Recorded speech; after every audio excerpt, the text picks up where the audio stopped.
All right. Hey, everybody. Can they see us? I think they can see Let us. me see. I can't see us. Are we here? Okay. Yep. Mine is refreshing. Okay. Let's tell. Can we tell? Hey, everybody. Can we tell Instagram we're here? Yeah. Let's do that. Yeah, we're gonna tell Instagram we're here, and then we're gonna get rolling. Okay. Yep. Mine is refreshing. Okay. Let's tell. Wait. Oh shoot. Hey, let me turn this down. Turn this down on the other one. I wish. Okay, hold on. There we go. I wish y'all know how I wish y'all knew how stressful this is. This is quite stressful doing this. The whole process. Hey guys, we are live on. Where are we on? We're on YouTube. Come watch us, The Budget Misses, and let's get our lives together tonight. So come join us. Hey guys, we are live on. Okay. We're on YouTube. Hi everybody, coming in and say hi. That's what I'm talking about. Y'all got some manners up in here. Walk through the door and say hi. Okay. I think that's your. Hi everybody, coming in and say hi. That's what I'm talking about. Y'all got some manners up in here. Walk through the door and say hi. I think that's your. Oh, that's where. Okay, we're good now. We're good. We're good. Did you turn up the volume on your YouTube, girl? No, I had it open on. I had it open on Google, on the Google's Chrome, and I had it open on Safari. So I turned it down on Google Chrome, but I had it open on Safari. But now we're good. Now I'm ready to rock and roll. Okay. The struggle. Okay, now I can bring it back up. Struggle is real. The struggle is super real. All right, so let's get started.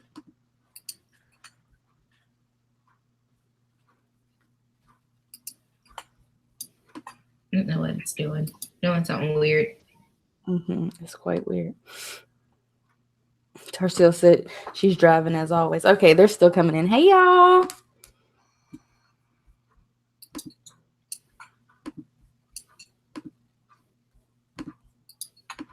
That's weird. Okay. Anyways, I'll have to work on that another time.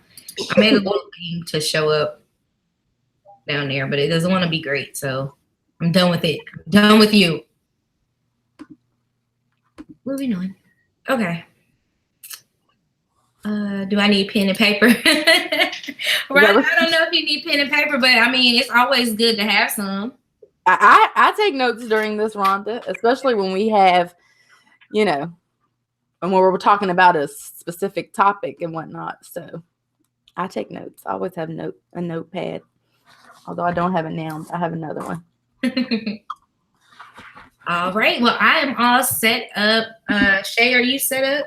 I'm ready to go. As long as there's no echo. Can y'all let us know if there's an echo or not? Because we're using our little fancy Snowball podcast microphone things again. And last time you guys said that they sounded good. So just let us know if the volume's right. I would hate to, get started and y'all can't hear us or we're having an echo. Yes. So just let us know if you can hear us well and if we're loud and clear, and then we'll go ahead and get started. Demetria, I figured someone would care about this hoodie, but I assure you, I don't care about football or the Panthers or the Carolinas. So just wanted to throw that out there. All shaded because my husband's back there and this is his hoodie. But yeah, I figured somebody would like it. Ooh, thanks to both your videos, I was able to pay off my entire debt in 2 months. Yes. I'm trying to get like City Girl. That's what I'm talking about. Y'all gonna get the shirt here today. Y'all see it? Do y'all not see Michelle's shirt? So nobody gonna talk about Michelle's shirt. Y'all gonna talk about the Carolina Panthers who ain't never done nothing for none of us. Y'all better be here for this shirt, okay? Yeah, I'm here for it. My shirt's on the way, guys. So every other Friday or whatever, we'll both have on that shirt, I'm sure. Yes, this shirt is gonna be the shirt to wear. I love it. It's so cute. If they want to send us some different colors, you get tired of black and white, I'm here for another color. Let me stop putting my beard in. I'm just saying. I know it. Yeah, Shay, you better care about North Carolina and the Panthers keep pounding. All shade over here because I'm not a football fan, but my husband, who is right there, is. So. All right, so let's go ahead and jump on into it. So for today, we're just going to do our October recap and then kind of where we are for November, and then open the floor up to any questions that we may have. So you want to start or you want me to start? Oh, I'm gonna let you start. I just like to do the little intro. I feel like I always start it. It's cool. Always start their budget stuff, but it's cool. Yeah. Okay, so let's talk about October. So far in October, as you guys know, if you follow me, my husband and I actually live off of one income, which is mine. And traditionally we have done that because mine has always been the most fixed, meaning it didn't really change month to month. That is surely changing, but it's just traditionally what we've always done. I think we'll have to like maybe revamp that or something in the months to come, but as of right now, that's still what we're doing. And we save all of my husband's income currently.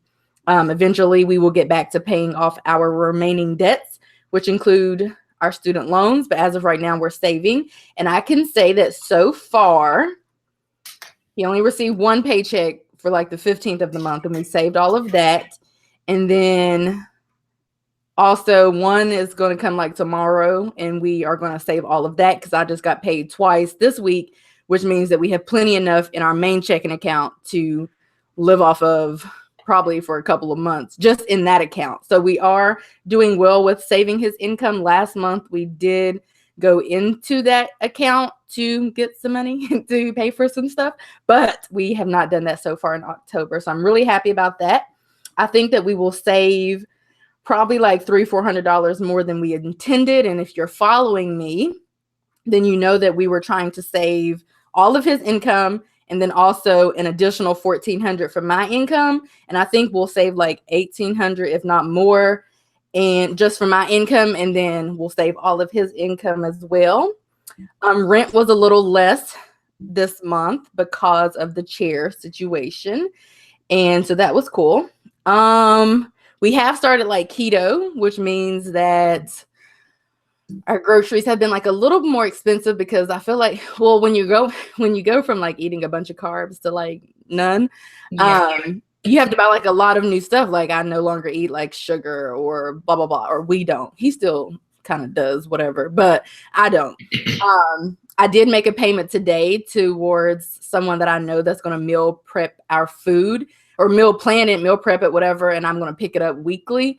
And so that's something that we've started, which wasn't in the budget, but I just decided to do keto last Tuesday, down like 7 pounds, by the way, for anyone who's wondering. So that's an expense that has been kind of, food because keto. But I really think just paying the person to prepare our meals and letting the person know what the meals are that we want is going to be cheaper than any other option.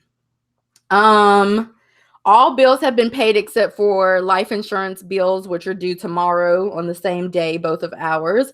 That's the only one that's still left to be paid. I think electricity came in less by a few dollars, which was cool. I think I'll come in less with my personal trainer. I have started back personal training, which means I'm back to paying an arm and a leg for that, but I think that'll still come in under. I don't explain all of this stuff thoroughly in detail when I do my recap, so that's kind of why I am choosing to do so now. If you guys follow me, then you know that I tried to switch my student loan payment to be due on the same day as my husband's. However, they have not initiated that change yet, but I feel like I need to follow up on it because I don't know what's going on. And the reason why we did that is because, well, they emailed me and told me to check my email for like a new document or whatever, but it didn't have anything to do with my request. It was about how my student loan payment is going to go up in December. So I'm like, well, I'm looking for a document about you changing my due date. Because the reason why we did that was because the beginning of October is really heavy, or the beginning of any month is really heavy for bills. Like I feel like 70% of our bills come out at the beginning of October, and then like 30% come beginning of the month, and then like 30% come out at the end of the month. Now, I was just telling somebody this the other day. I really thought that was a good idea back in the day, like even when I was single, to like pay all of my bills at the beginning of the month and then have my second check to kind of just spend on whatever. But I realized I realized then, and I definitely realized now, although it wasn't like that intentionally now, that's really not a good idea, because then you basically spend all of your check on bills and then you don't really have any money left over, and you're kind of just waiting and trying to, wait for that second check or whatever. So yeah, that has taken place. I did donate to a mentor group that I'm in, and that was a random expense. So I donated $100 to sponsor 4 kids for a sleepover that we're doing in December. I did not. Was I scheduled? I did get my hair done. Yeah. Oh yeah, but that money never crossed the main checking account. That came out of savings. Did that come out of savings? That came out of somewhere. I need to figure out what's going on with that. I know y'all remember me talk. If y'all watch my mid-month check-in, then y'all know that I'm still trying to figure out where that hair money came from. And then everything else is pretty much going pretty well. I am under for travel. If you guys don't know, Michelle and I actually met in person like 2 weeks ago when we were in Atlanta, and I planned to go there, and then we just spent the whole weekend together, and we have vlogs about it on both of our channels if you want to check those out. But I came in under because we really didn't do anything. We didn't really do that much outside of going out to eat a couple of times. Mm-hmm. So I did come in under for travel, which is miraculous always. And that's pretty much it. We had some miscellaneous expenses that I don't know what they were, but we did have some. It looks like as of the 15th, we had $112 worth of miscellaneous expenses. But yeah, that's pretty much how October went. And so, yeah. So how was your October? My October was pretty good. I really didn't have a whole lot. Like, I had my car tags I paid for. I don't know why I can't read, but apparently I thought it was going to be at $83 and it totaled to be $115. I don't know what about that information that threw me off, but whatever. Got my tags before the end of the month, which is big for me because normally I wait until like November until I get pulled over and someone asks me, like, you don't change your plates. You were like, yeah, what is wrong with y'all? Anybody got time for that? Okay. Ours are due every year on our every year on our birthdays here in Georgia, and I'm there like days ahead of time because I'm not paying $5 extra for that. Meanwhile, he's driving around and without renewing and causing us fees. Yeah, see, I'll be riding dirty. I can't. But I'll be riding dirty from time to time. I feel like y'all are just wanting to break the law purposely. Y'all know y'all need to go get your tags renewed. And you know what's bad about it is that everything can be done online. But I will say, like, before this year, I wasn't as financially conscious as I am now. So that was like a big burden for me to have to pay for my car tags. But now that I have the coinage. Yeah, like I got the coinage and I got my sinking funds and stuff like that ready to go. Like, I don't have to worry about anything. So I just went ahead and paid it. But before it was like, ooh, this $100, this is $128 gonna come out my let me plan for it. Let me wait. I got something else I'd rather be doing with it. So yeah, that was me. So that was a big accomplishment for me this month, was paying something on time that normally doesn't get paid on time. And then I had my doctor's appointment for my face, my dermatology stuff. And this will be the last month that I have to go. Like, I've been having to go every 6 weeks, which ends up being like every month or so. And so now I won't have that $45 expense anymore, which is good. So that ended in October. Cool. I ended up not going out of town again. I was supposed to have a trip today, but we ended up canceling. So that money is just going back into my sinking funds, which is good. And again, like when we went out of town this past weekend, everything was still like, I didn't overspend. Everything I budgeted for, I planned for. I ended up coming back home with $150, I think maybe a little bit more, but roughly $150 still left in my pocket for things that I could pay for if I needed to. So that was really pretty much October for me. It was a good month. October was a good month. Me too. October was literally, and I rarely say that. I feel like, I say it maybe every couple of months because, I do the budget recap and I'll be like, Yeah, we're over on, I'll just, Mhm. I mean, because if we're over budget, we're over budget. No point in me trying to hide it from the world. I mean, although I very well could, but I don't really see the point in doing so. But I feel like it's very rare that I'm like, I had a good month, or we saved more, or we did this, or we did that. But October is shaping up to be amazing. And let's see, it's the 26th. Like I said, I have to pay my trainer 2 times next week because I have 2 sessions. Then we have a payday next week, and then my life insurance is due tomorrow. And then that's pretty much it. And then, because I already paid for the groceries for next week or for the meal prep. And then so I think that we will be fine for the last like 5 days or so of October. I had a pretty good month too. Yeah, I still have to go grocery shopping one more time, but I have that money in my thinking buns. My cash envelopes. I still have money for that. So that's the only thing that I was looking at my monthly that I had left. Like I still have gas and groceries to get for this month. And I mean for the end of this month. And that's pretty much it. Everything else has been cool. I've gotten everything that I need to get. So yeah, I'm with you. October did pretty good. I need gas. I need gas too. Do you need gas? You need gas? Like tomorrow. He rides until empty. I can't deal. Oh my gosh, that irks my soul. It must be a guy thing. Because once I get to half a tank, I'm like, something got to change. Something got to happen. My soul get burned. Something got to shake. I'm finna stop now.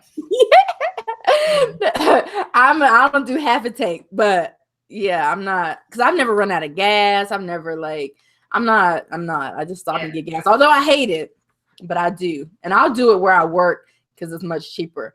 But anyway, I do need gas. I just thought about that because on my ride over here, I had 100 miles till empty, which means I probably have like 70 now. So yeah, I'll need gas next week for sure. Let me just say this because I see somebody else, Jeanette. It's getting to be wintertime, okay? And y'all know my brother a mechanic, so I'm gonna just tell y'all what he told me. Don't let yourselves get set up in the wintertime because y'all ain't waiting to the last minute to put gas in your car. Exactly. You know what can happen? Make sure your tank is at least 1/4 above the 4th. Okay, all the time. And you heard it from me. Trying to help y'all out. I got a whole video coming about it, how to maintain your car and stuff to be the most effective and least cost expensive in the wintertime. Got that coming. So that's just a little tip, okay? Love it. If you guys have questions, just throw it out and we'll get to it at the end. And if you're new, we always kind of just talk about the topic of conversation for the day, and then we just kind of do the Q&A at the end. And that is normally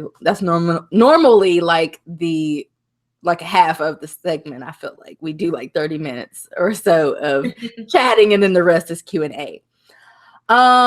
Okay, so let's go ahead and talk about November, unless you have anything else for October.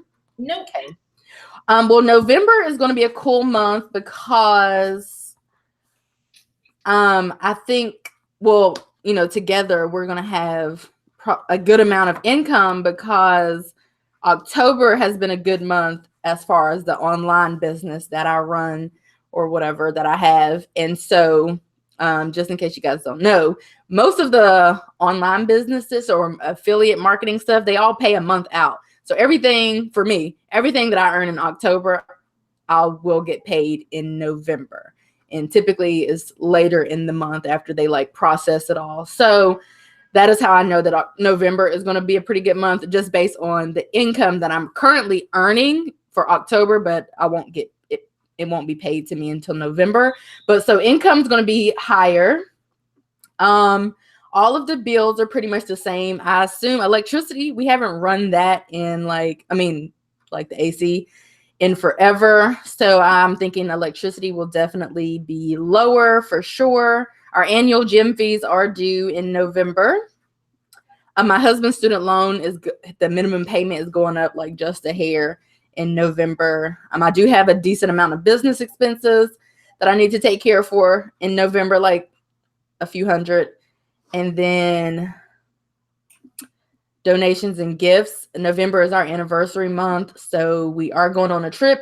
And then I will also be purchasing a gift for my husband. So donations, the donation/gifts category is pretty high in the hundreds, which it normally is not. And then the keto thing may cause our grocery bill to be a little higher. And then travel, because like I said, we're going on an anniversary trip, but that's at the beginning of the month. So if we can get through that and kind of stay on budget, is literally at the very beginning of November, then I think we will be fine. And we are projected to save a whole lot in November. So I'm pretty excited about that. And I'm hoping that November is similar to October as far as how we treated October and how October treated us. What about your November? Same. I feel like my November is going to be just okay. I'm going to take a lot of any extra money that I have coming in and use it towards Christmas. Oh yeah. I normally, and I was doing my budget video the other day for Christmas time, and I feel like it's kind of, that's deep. I just dropped my pen. I feel like it's kind of unfair. So I'm going to redo it because my budget for Christmas, I usually just take my bonus check. So my bonus check usually just covers everything for Christmas time, but it also doesn't come until December 15th. So what do I do from now to December 15th? Do I just buy a little stuff, or do I just wait until that check comes and then go and splurge? But things are on sale now. Black Friday. Yeah. So I'm reevaluating how I'm going to do that. I'm thinking about maybe taking from some of the sinking funds, which I've already started putting up that, but then maybe take it from my savings and spending there, and then just taking my bonus check that's coming in and put that back towards where I spent it from. Gotcha. I'm kind of like up in the air about that, but I definitely know I need to focus on gift buying and things like that, because it was so hard last year. Like I'm okay with being a last minute person, but I also like ordering off the internet. And there was like a couple of gifts that like didn't come because it was just too late. No matter how good Amazon claim they are, it's just don't got time. My business expenses, we have something great coming up for that. So that is increasing from what I usually spend. And I'm also investing in some products that I want to launch. So I'm thinking I'm going to have a pretty big dent into my business savings account. It's just another savings account I just randomly had that I didn't realize I had. But I think that's where that's going to come from. But I got to figure out, I got to really make some real tough decisions on what I want to do and like how I want to grow. I've got a mentor for like sticker business or whatever. I have a mentor now, and she was just like feeding into my life different things. And I'm like, oh, this is awesome. Now I got to put the money where the talk is. And so I'm working out some businessy type expenses with that. And then only other thing I think is going to change, I'm ready to see what my phone bill will exactly look like, because again, last month I got my new phone. Well, actually I got my new phone in September. The bill came in October, but the way that they had it all set up, I don't think they gave me everything, because there was some credits involved. There was some this involved. It was just a whole lot of that I wasn't into. So I'm ready to see what a real bill is going to look like. And I'm thinking it's going to be about $150, but we're going to see. And then MLGW, which is Memphis Light Gas and Water. I feel like that is going to be a little bit of a jump. But the cool thing about MLGW that they do, if your bill is, I'm only telling people this in case you guys are close in the area, if your bill is over a certain amount in November before the weather changes, they will never cut your bill off. So not that I'm letting my bill sit up and get that high, but at the same time, you have to have a certain amount up there, and then you won't have to worry about paying it. Before, when I was not being as smart with my money, this was definitely an option that I looked forward to every year around Christmas time, because it cut out a bill for 2 months I didn't have to pay. And then I just caught up on that bill come January, February. So this is one thing I don't know if you guys knew about. I don't know what exactly it's called, but it helps you to not have to worry about expenses of, turning your heat on and things like that in the winter time. So, gotcha. Yeah. So I have 2 comments. Okay. I hear myself echoing. Oh, that was me in my chair. I said I hear myself echoing. Oh, okay. Oh, now I'm not echoing. Okay, we're good. Okay, I have 2 comments or questions for you before we start answering your guys' questions because I see a few of them have popped up. And so, okay, so last November, my husband and I were actually live doing our November budget meeting. And I felt, or maybe we were on Instagram, either way, we were doing like a budget meeting type situation. And I remember somebody asked a pretty good question. They brought up if I was going to be budgeting for Thanksgiving. And so, which is one of the reasons why I like doing this, because a lot of people like live type situations, because people can kind of chime in and like bring up those kinds of things. And I felt like that was a good thing for the person to bring up. I don't cook. Last year, where did I go? Did we go to Miss Regina's house? Last year we went to Miss Regina's house, but typically we don't cook for Thanksgiving. And so that wasn't really, all we do is bring like a bottle or like that's typically what we bring to them because that's what they like to have as our little token of appreciation. But I felt like that was a good question that the person brought up, like budgeting for Thanksgiving, because typically, like if you're going to cook, then your Thanksgiving meal, your grocery budget would obviously have to be higher. And another thing that you brought up, and the reason why I brought that up, is the Christmas thing. I don't do a lot of Christmas shopping. And I don't know that I have ever really done it in November, but that's a good point for people who do like Christmas shopping, for it to go ahead and get started with that. I mean, like November is probably the perfect time to get started with that. So that's something to take into account for budgets. So I like that you brought that up. Yeah. And as far as like the Thanksgiving budgeting, I'm the person that comes and visits. I like to eat and take my plate home. Yeah.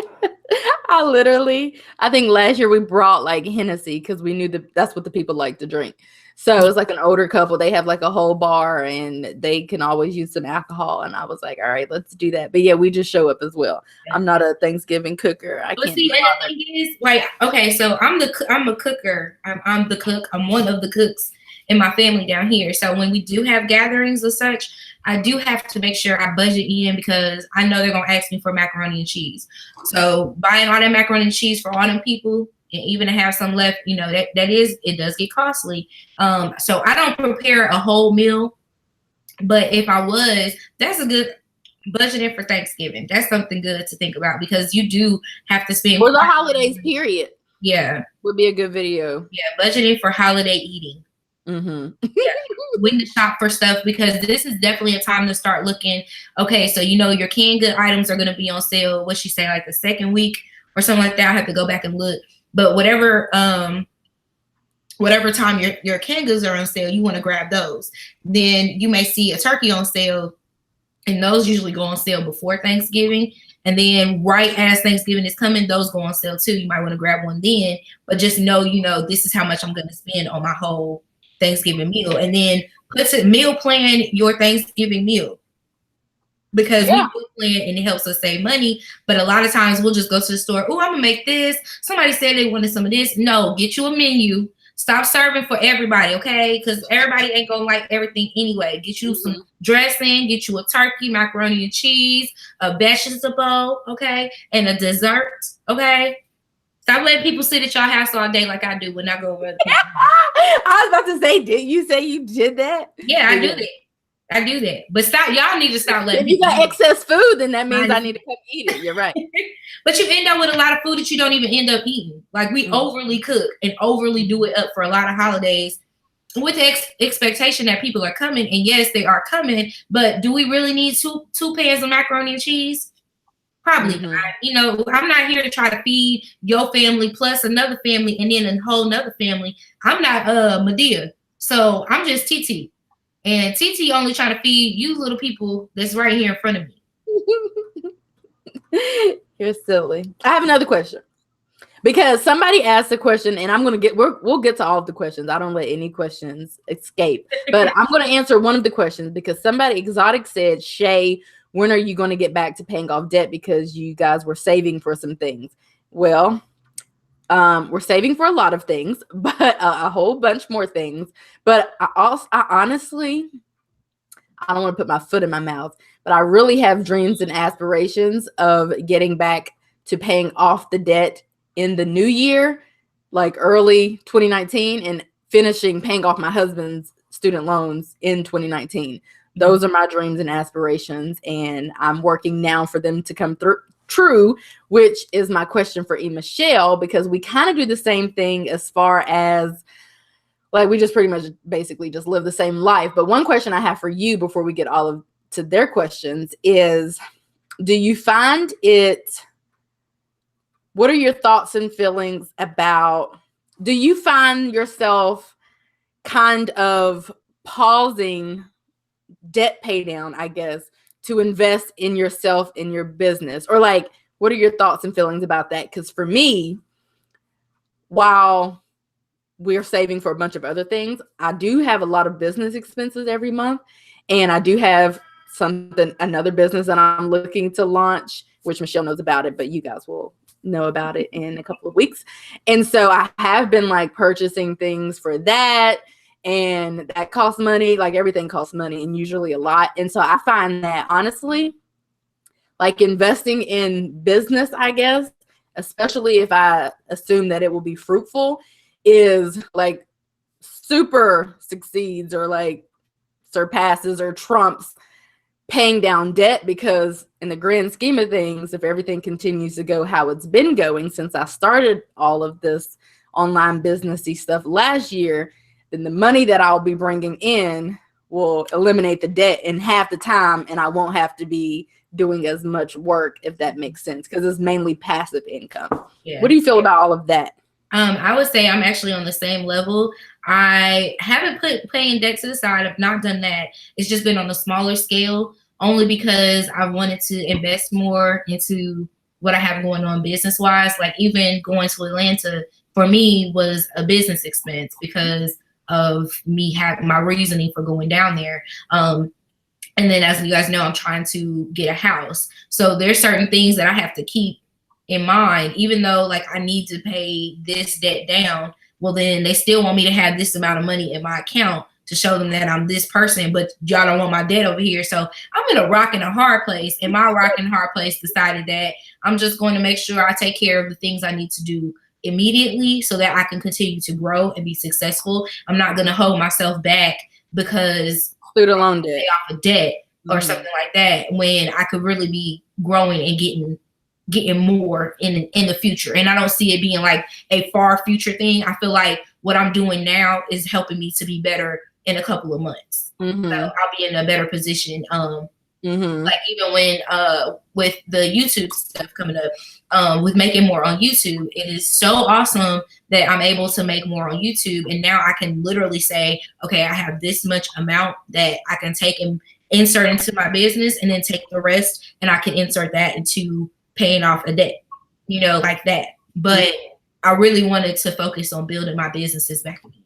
I do too. I really want to. And it's for me, I don't know. I just feel like a lot of the business stuff, you know, that we've discussed, you know, privately or whatever, is like just something that is just not easy. Because I don't want to say it's just easy, but it's kind of like, take advantage of that opportunity, and it would be silly to not do so. Even though sometimes, like Michelle and I, we will announce later one of the other businesses, I guess, that we're working on, although it kind of relates to what we're doing right now. That's something that we have to invest money in up front. It's not like a whole lot of money, but we do have to invest the money in up front, and the return will be much greater. But that's money that we do have to invest in up front, and it makes 0 cents. It's kind of like the greater the risk, the greater the reward, I guess, because it would be silly not to do so, because it's something that we really want to do, and we'll get the money plus some more right back. And anyway, I think that, I guess it's hard for people to conceptualize unless they're in our shoes. And a lot of stuff I don't share. I just kind of share my monthly budget and kind of like basic stuff. I feel like I don't really feel like I share my whole goals and aspirations and things that I'm working on, because I definitely don't do that. That's the private part in me, I guess. But I just think that as far as paying down debt, what I realized last year at the end of the year is, after we paid off my car in last December, so a year ago almost, that after we paid that off and we were left with only student loans, while I did really want to pay off the student loans, I kept thinking about like, if I would get a new camera or a new laptop, I can, edit videos quickly and they could be better quality. I could put out better videos, more videos, because it's going to take me half the time since I wasn't editing on my phone. If I purchase studio lights or a tripod or a new camera, all of this stuff is going to, the return on all of this stuff, the monetary return is going to be, crazy compared to, it's just going to be profitable if I were to do that. And I find myself still in that situation now. I have a hard time, like, really trying to pay off the debt when if I keep like investing in myself and the business, that's going to pay off the debt in no time. So it's kind of like I'm pausing it purposely so that in a year or whatever, I'll definitely be debt free, because I see the income increasing every single month. Or, it's just something that I just wanted to see. And I think that's something to really think about. Like, I think what I stress all the time, and I'm trying to show y'all my shirt at the same time. So press. That's why, because I want y'all to see this shirt. But it's really important to manage your money. And I still feel like there are, debt payments and, ways to become debt free. And that's all well and fine. But you have to do what works best for you and your lifestyle. And don't be so afraid to take a step back and say, hey, I need to invest in myself, or take a minute to be like, okay, I need to go hard and I need to pay my debt off for this particular item and I need to get it done as soon as possible. Your life is going to be your life, and you can't let other people dictate what you do. So if you feel like it's more important, and I had to tell myself this, like, I feel like it was more important for me to start investing back into my businesses, getting, like, for instance, I got another machine. I got some other stuff that I needed to get to just better enhance ElaineMichelleStudio. I've hired someone to come in 3 days a week to help me. 2 days a week for 3 hours to help me get things out quicker and get me more organized and things like that. So it's those small things that I'm doing right now that are going to turn around and make me more money in the long run, where I can pay off things. So you definitely have to, if you see your end goal is paying off debt, whatever way that you're going to get there, you have to do it the whatever way you're going to get there. And it's all about managing your money. So if you're managing your money in the long run, like, that debt's going to be paid off anyway. So yeah. I believe so too. So we're going to get into these questions, but one last thing that I wanted to say, just to piggyback off of that, it was definitely last year around the same time when I realized if I actually took YouTube seriously and all that comes with it, the affiliate marketing and the collabs and like the sponsorships, no matter how big or small, those, like, the money, because I'll tell everybody, the money that I'm making online from doing stuff that I already like to do is like way more than I would be making if I were working myself to death, like at a part-time job. Like, it doesn't even make sense for me to even consider a part-time job, especially not to, just for the fact of paying down debt. Right. I feel like investing in myself as it relates to the business is way more profitable. So we're going to go ahead and get into the questions. We're going to start at the bottom and work our way up, because I saw some good questions at the bottom. I'm managing my money pretty good, but I've been having a hard time finding a better job to earn more income, but I won't give up. I have a creek cut maker, but I don't use it for business. Out of curiosity, what machine do you use? I have the Silhouette Portrait. And I just think it's more user-friendly. Could be just me. Maybe I'm just special, but I like the fact that I didn't have to be online in order to use everything, and it stores to my computer versus storing online. I don't know, something like that it just touched my soul. So that's why I went with that machine. And then I think she said I have a Cricut maker, but I don't use it for business. So Renee, if you are looking for some things to get into, definitely you can start selling vinyl. You can do the vinyl. We don't have enough people in the community making vinyl names. I'm just saying, just throwing business ideas out to you. I be needing my name in all kinds of colors. So if you figure out how to make it on the Cricut and put it on the paper clip or put it on the sticker, I'm just saying, there you go, business idea. Simply Melts Rhonda says, Michelle, building your Etsy business, or do you have another business? Yeah, so I have my Etsy shop, and then of course I have my YouTube, my online stuff, and within the online stuff I have some affiliate marketing that I do. So I have to make sure I stay on top of that stuff, whether it's getting products in here to review on time, making sure I get what I need to review on time. That's pretty much my business is my business. But I'm trying to branch out and do some things. I'm trying to be like Shay, y'all. Shay gonna be, y'all think Shay on the road. Shay is on the go, okay? They got her coming here, there, and everywhere, okay? I'm trying to get like her. I want to be invited, okay? Meanwhile, I'm trying to get like Michelle. Like going to church all the time. I'm trying to be invited to all y'all conferences. Just let me sneak in her backpack. I'll be her +1 or whatever. Meanwhile, I'm trying to keep up with Michelle. So anyway, Michelle, do you have a budget section in your mini planner to keep track of your cash envelopes? Okay, so I do, and all I have, are you saying like the spending portion? My purse is way over there. Now I will say, can we see? We can't. Okay, to keep track of your cash envelope. I think just the cash envelope. I guess you could talk about both. Yeah, that's what I was gonna say. So there's just in the back, it's just a budget section in my mini. Hey, my purse is up. I don't want you, look, Shay, start talking so then my booty don't be all up in the air. Okay, I'm talking. I got to keep talking so it doesn't click back over to her. Okay, she's gone. Let's wait for her to come back. Let's answer another question until she gets back. How about that? Okay, never mind. She's back. Okay, I had on some leggings. I didn't want y'all to see all that junk in my truck. Okay, I got a whole lot of junk back there. Okay, they're being flagged the video, girl. First off, what's that pink thing?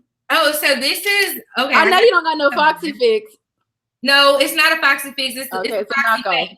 It's Foxy Fake sister. It's not a fox. It's a cat. This is a cat one. Foxy Brown. Basically, this is the cat. So, I have my mini inside of here. Oh, look at my little cuts are coming out. But back in the back, there is a budget section that has. So this is the budget section here, and I keep my receipts that I need to have. I keep my cards that I have to have for work on me all the time. I keep those in here. There's a folder. And then back here, I have like, look at it. Isn't it so cute, Shay? I made that. Oh, I was wondering. Oh, it's a little pocket and a turkey die cut. Yeah, I didn't make the turkey, but I stuck this on here. So now I feel like I did something. That's a tape or you laminated it? No, it's just one of the little sticky pockets from Erin Condren. The plastic thing. That's acetate or a dash or no, laminate? It's laminate. Okay. Yeah, it's just laminate. So I keep what amounts I put in my cash envelopes here, and then my sinking funds back there, and then just some other things that have to do with budgeting. And then my cash envelopes are just back here. And you have places to track in and out. Though. Yeah, like on the back of here, I can track what goes in or where I spent it at. I hadn't got into the practice anymore of doing that, which I probably could. It wouldn't make a difference to me. But now I don't really spend a lot of my money like that. Like I just spent some money tonight for my eating out because I went and got us some rice.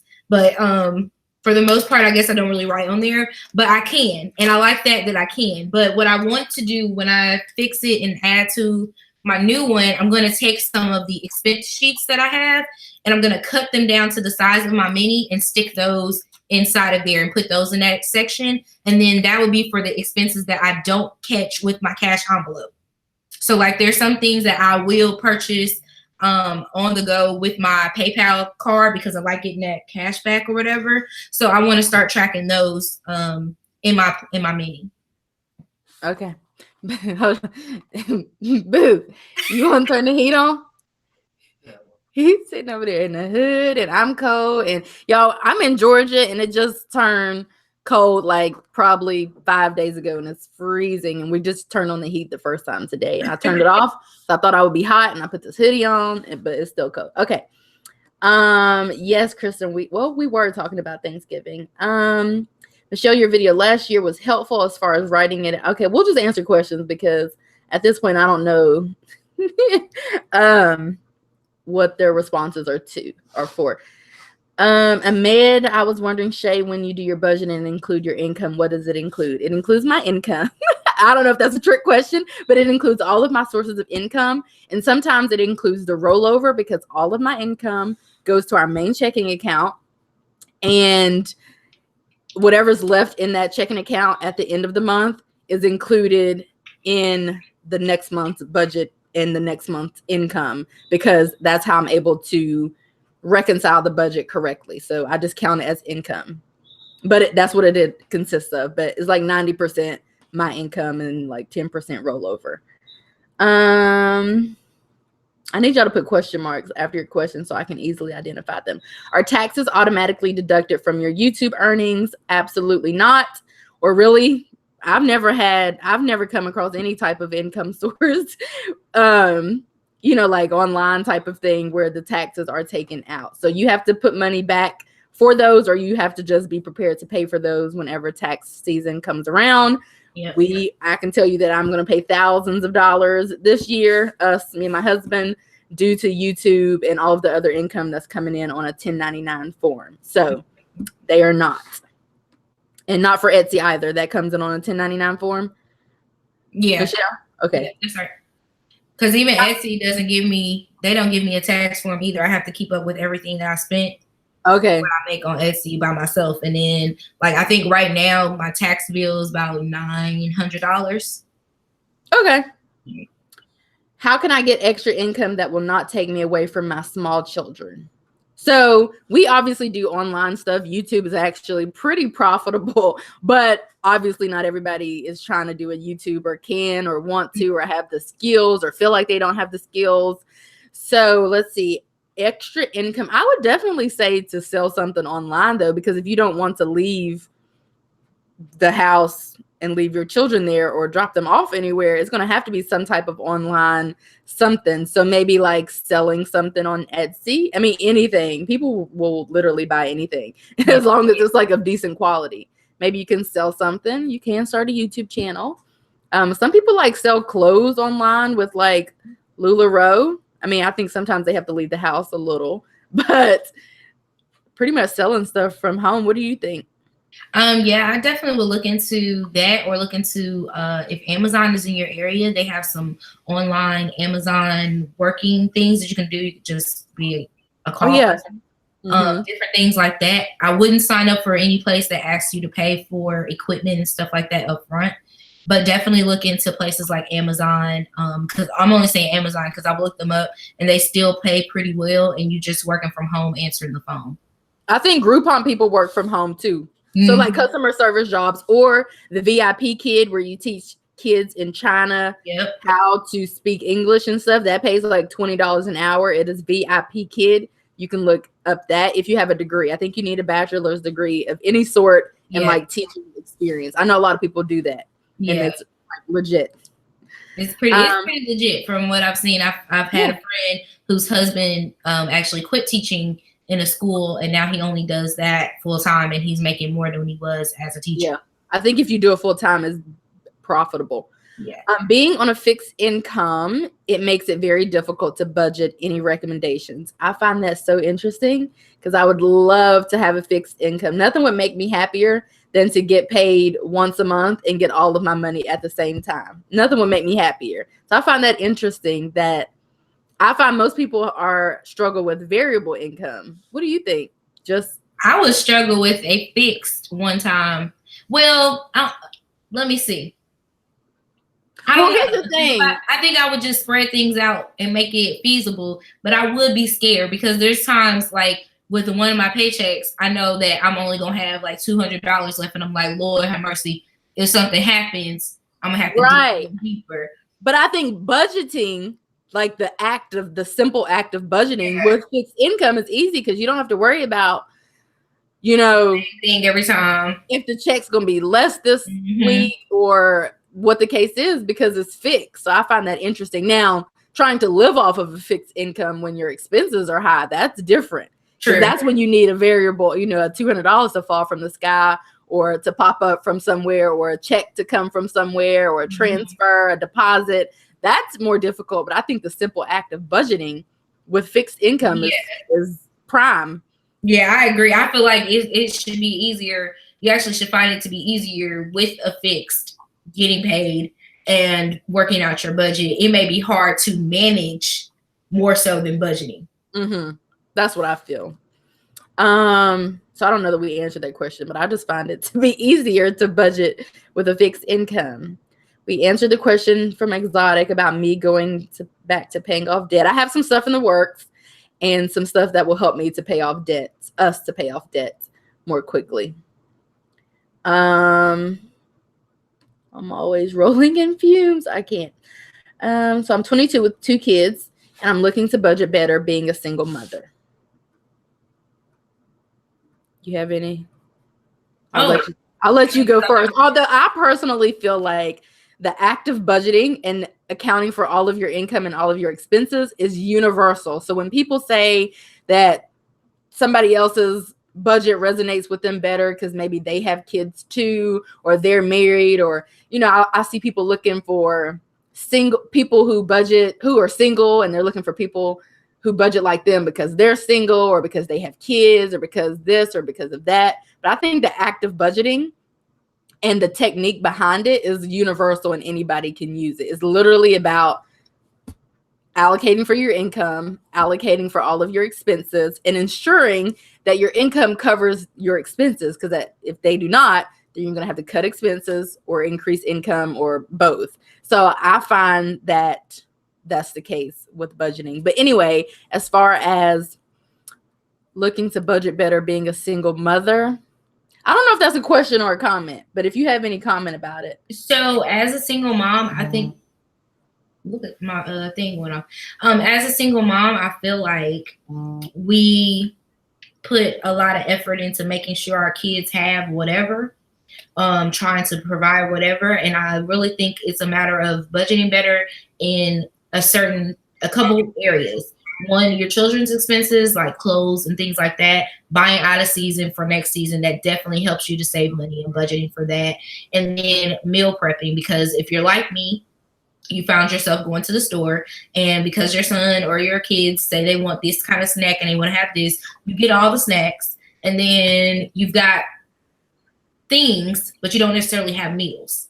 And then you're not using your meals properly when you're cooking. So I think to get everything under control and kind of into a place as a single mom, because you're depending on yourself and there's nobody else. Like, you may have older kids, but for the most part, you're just depending on your sole income. And so it's important to really adjust in areas that you see yourself spending more money in, trying to survive, quote unquote. So you can adjust the amount you spend on groceries, adjust the amount you spend on washing detergent and things like that. Like, maybe you're washing too much, like, nothing against people who like washing clothes. I'm not one of them. But I found myself overpouring my Tide. And by that, something so simple that I was doing, I was actually spending more on detergent because I was using more when I didn't have to. I wanted my clothes to smell a certain way. So I was using the full cup of Tide when it clearly has lines in there that tells you what to do. Like a third of that. For each load. Okay, So the small things like that will definitely help as a single mother, again, because it's about depending on yourself and your one person's income. But the budgeting aspect of it is just adjusting things to where it's going to make sense for you and your money, not overspending, not over budgeting, under budgeting in certain areas just because it looks good. Like, you have to be really serious about what you have. And if you're only making $2,000 a month, then you have to be serious about your $2,000 a month that you're making and how you're going to make it stretch, whether that's going to a food pantry instead of going to Kroger. Maybe you have to go to Aldi sometime instead of going to Kroger. Whatever it is, you're making those adjustments for yourself. So, yeah. And just to piggyback off of that, I think that would probably be the case for whether a person is a single mother or not. Because, like, I think my coworker somehow found my YouTube, or she knows that I do YouTube or whatever. And I was talking to her, and I'm pretty sure she's a single mom. So I didn't hear in our conversation, I didn't hear her mentioning, like a spouse or whatever. But she was kind of she was saying how she was telling her son, who's like 14, that they weren't going to spend money for the week, but she ended up swiping her cards like 5 times for him. And of course, we didn't talk about this because we were just at work. So I think we're going to chit chat together so I can help her with her budget. But like, one of the things that came up in my head was like, what were the 5 things that you swiped for? Like, are you just buying food? Is that fast food for the kid, or what is it? Because just how we have to restrict ourselves when we're doing a budget, it has to be the same for every member in the household, and only the most important things. Like if you're like, my kid is definitely playing basketball, and that's no ifs, ands, or buts about it, I'm going to cover that, then your kid can play basketball. But if you're like, we need to save money on food, and you want to start meal prepping and meal planning and all of that, then that's what you're going to have to do so that you're not going out to eat. Because I know, obviously I was a kid once and I loved going out to eat. So, I mean, I know that can be like a costly expense. So there are some things that you just have to decide, this is what you are going to be able to do. That's for your kid. That's the husband. That's the wife. That's anybody that has anything to do with the budget. And then there are going to be, other things that are the opposite. So anyway, that's how I feel about that. And definitely always say, no matter what, if you're the mother that's providing and you're getting some sort of child support or whatever, don't ever include that into your budget. Because at any given point, that man can stop paying. Some could go wrong with the courts, and now you sitting there, you done budgeted for that little extra $500. Lord knows, there's some people who actually get $500. I know it wouldn't be me, but if you've been budgeting to keep that into your, monies that you got coming in, and you're using that as a clutch, then you should take that out of there. And then anything of that money that comes in should definitely be going towards your kids' clothing, your kids' whatever, stuff to take care of your kid and within the four walls that they live in. But definitely don't include that as part of your budget, because it's really not. I think that's a good rule of thumb for a lot of variable income. Like I can count on the YouTube income, but the rest of it, I have like 5 other sources of income related to YouTube. I can't count on that. Sometimes it's like $5 or $15 or $100. Not to say $100's bad, but I just can't count on what it will be, Mm-hmm. I have a question. Is it a good idea to have a separate account just for bills? I have a main checking account, a savings account, and bills account. I would probably say that would be like a personal choice. I would find that to be difficult because you would always have to be transferring money from the bills account to the main checking account to cover the cost of the bills. Because we have a main checking account, which is also our bills account. It's definitely not our savings account. We transfer all savings out of there. But I would find that to be difficult to have a main checking account and a bills account, because then I would have to transfer money back and forth all the time between the main account and the bills account. What do you think? I wouldn't have so many accounts that it causes you stress. So if you're fine with having that many accounts to do stuff in, if all of your bills literally are attached to one account, I guess, but then you're still having to transfer money over, and I would be scared of one day not transferring the money and getting an overdraft fee or something. $35 overdraft. Yeah, like anybody got time for that. So what I've done is I have my savings and I got a checking. And my checking is where the bills and things like that come out of after I get done with my PayPal, because everything I pay for is with my PayPal card. Mm-hmm. Same. We have multiple savings, but basically that's like a different story, I think. But the checking, we definitely just have one, and we just have 2 cards attached to it, and we just swipe, and pay the bills. They all automatically come out, and it just is easy that way.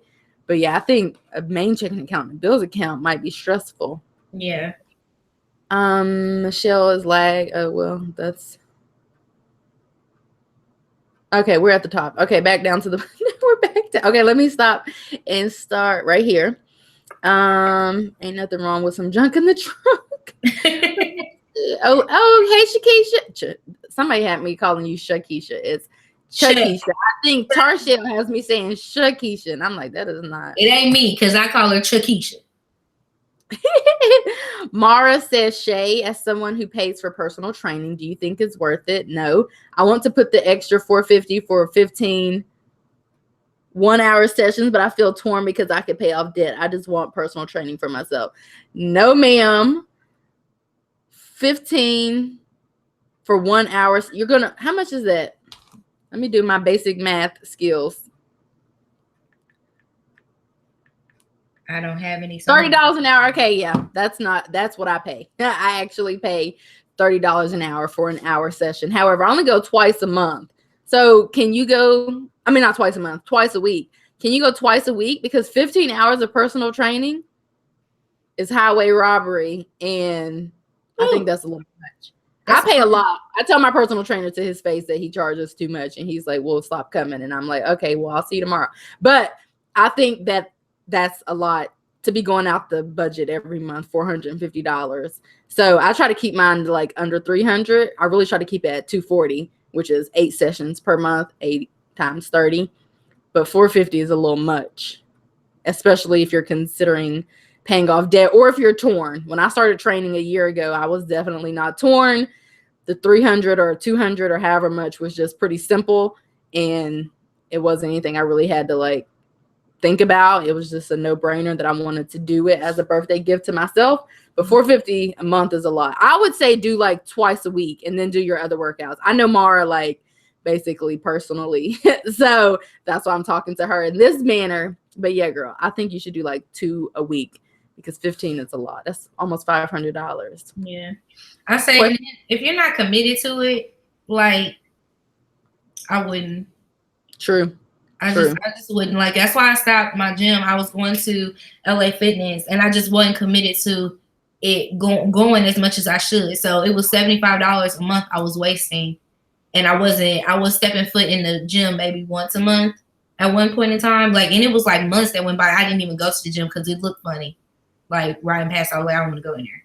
So yeah, but Mara goes and does her strength training by herself. I hate strength training. I hate moving the weights, wiping off the seats and blah, blah, blah. My trainer does all of that for me. So I'm really paying him for his time and to yell at me to do things, basically, is what I'm paying him for. So he is worth it. I just joke that he's not. But I'm not going to him for 15 sessions a month. That's a lot of money. It's a lot of money. Yeah. I try to do workouts on my own. But Mara does strength training on her own. So I would say just do it for a couple times a week. Yeah. And if nothing else, get a good one session in with them or once a week, and then follow the different things that they did for you that week for the rest of your week of your personal workouts. Study Ever Raven has a good question for both of you. When you started budgeting, what are things you cut to save money, but then added back to your monthly spending when allowed? So I was just talking to my coworker about this the other day, the one with the son. Because she has cut getting her nails done, which she hates that she cut it, and just doing little things like that for herself. And I was just telling her, I'm just now getting my nails done like after a year. Like I've gotten them done a couple of times for occasions, but I'm just now getting them done after a year. And that's something that I just kind of incorporated back. I don't care to have my nails done really, but I think it is, it's cute and whatever. But anyway, cutting my nails, cutting my hair as recklessly, like, because I wouldn't say recklessly, but I would kind of just go like on a real regular basis. So I can maintain my own hair. I've been doing it forever. So I try to keep up my own hair. Although I am probably getting my hair done in a couple of weeks, but I tried to be more mindful of that maybe every couple of months because it can be pricey. We did cut out restaurants when we were paying off credit card debt, but that's because we really were paying off that credit card debt. And we pretty much cut restaurants to a real minimum for about 2 months until we paid off the credit card debt. We cut dates to a real minimum. Our dates are back in full force basically because we go on like a weekly date night unless he works, which is this weekend. Then we don't go on date nights, but we were doing 1 date a month, which is sad, but we wanted to get our credit cards paid off. So we did cut date nights down tremendously. What else did we cut out? Eating out as much as we did. Nails, hair. He still got his hair cut because obviously he needed that. But in doing that, what we did, we pretty much opened up like $800 to $1,000 easy. I also cut out travel for 2 months. We cut out travel for 2 months until we got the credit card debt paid off. And then I was on a plane to Puerto Rico the month after, 2 days later after the debt was paid off. But that's one thing that we cut out. That opened up a lot of money. I've kind of incorporated travel back and nails back slowly, kind of. And all of those things have kind of come back into the budget because that was, the question. So all of those things were cut out initially, but not for a long time because we really just wanted to do it until the credit card debt was paid off. What about you? What did you cut out that has made its way back? I wouldn't even say it's made its way back because I cut off cable, and that was probably the best decision I could have made, was cutting off cable, because I was paying $220 a month plus some for cable, and I don't watch cable like that. Like I watch my DVR. So I cut that off, and that's been stayed off. Things that I eliminated, like just giving myself an allowance on what I could spend. I'm an emotional spender, so I love having that cash envelope, because once I'm done, I'm done. And I haven't been spending like my little happy planner stuff that I got now. I probably went a little overboard. Maybe that came back, but for the most part, like I kept down my like fast food. I was going to eat all the time because it was convenient. I didn't have to worry about anything. So I brought that kind of back into the situation. But for the most part, the things that I took away, they have stayed away, and the things I've cut back on, I've just cut back on them. I was not, and I will never be willing to give away my nail anything. Like I will walk around looking like Buckwheat Sam before I let somebody take away my nail thing. But that was for me. And so after I was giving up every single thing, not eating out anymore, not buying as much as I wanted to, whatever, I still could look down at my hands and be like, okay, girl. So that was for me. So I think that's really all about what you like to do. And when you're ready to incorporate it back into your life, you do it in a different manner. You do it that's still going to be feasible to what you've been doing for paying off your credit card debt. Once my credit card debt was paid off, I was like, okay, I'm good, but what do I want to keep going? What do I want to keep following after that I've been making changes in? Because there's no sense of me cutting back on the cable because now I got a little extra money from there. No, that didn't make sense. I kept paying my car note over regardless. There's, you know what I'm saying? Like there's just certain things that you not necessarily take away, but you decrease. And when you decrease them, you leave them at that decrease. Like I'm not going out and buying something extra just because I got the money to. I'm just not doing that. Like I want an iMac right now, a MacBook. I want it to be rose gold because I want rose gold everything. Okay. It's a helper. Do I have the money to purchase it? I do. Do I need it? No. I want an iPhone so bad, but I'm not going to do it. I will not. I look at him every day. I tell him I'm going to get one. He says, go get it. I want it so bad, but for why? So I'm not even going to do it. But yeah, I want an iPhone. The Max thing, I'm at a position. I really want to go to Best Buy right now and cut this short, but I'm not going to do it. I'm not going to do it. If I pop up with one, just know I had a weak moment and just forgive me for my wrongdoing. But I want one badly. But my phone's perfectly fine, but I still want one. It's just something that. And I think that would be the same. Like, okay, I had waited. I told myself I wanted a new iPad because I like being able to just have access to stuff outside of my MacBook. Like I could sit in church with my iPad and stuff like that. And I just wanted one. I had been one when I bought my son one, but I never bought me a new one. And so it came time that I could get one. And so I did, but I didn't feel a burden about it. You know what I mean? Like there was times before I would have felt a burden, and now I don't. I'm just like, okay, I have this extra little coin. I'm just going to put it towards this and I'll be fine. Mm-hmm. One thing that we didn't cut out was cable. I don't watch TV. I've probably not flicked on the TV in like years, to be honest. But my husband, he likes TV. He likes to just have it as background noise. He likes watching sports. I'm not cutting the man's cable. It's $50 a month. Internet's $50. That's why our bill, it's like $60 for cable, I think, which is why our bill is the amount that is $100 and some change. I'm not cutting the man's cable for what? So he can annoy me all day? No, I'm leaving the man's cable on so I can live my best life. So I'm not cutting the man's cable because he has no source of entertainment outside of that. Meanwhile, I have this and YouTube and Instagram lives and all. I'm just sucking up all the internet. And then he, so his source of entertainment is really cable, and that's what he does. So I'm with you on that. Rhonda, the temperature here is 50 degrees, which is crazy because it was like quick. Lenitra, it is a business PayPal debit card. We get 1% cash back for it. You have to turn on your cash back thing. Whenever you get the card and you sign in and whatever, you have to go turn on the 1% cash back, because it's not going to automatically be on, I do not believe, unless they've had an update. The last time that I checked, you got to turn it on, and you do get 1% cash back for any non-pin based purchase, which sometimes I spend $1,200 using the PayPal card, or $15, for like groceries and gas. And that's like $12, $15 back, easy money every single month. Lily said, how much do y'all make in a year? Because the calculations I did was a pretty fair amount. First of all, I don't know how much. I'm counting my coins. I don't know how much I make in a year because of YouTube and all of the like fluctuations and whatnot. But I guess we'll see what I made this year in about 5-6 months when I get my W-2s and 1099s and all of that. So yeah, we'll just get past that question probably. So I don't think anybody's going to like honestly answer that.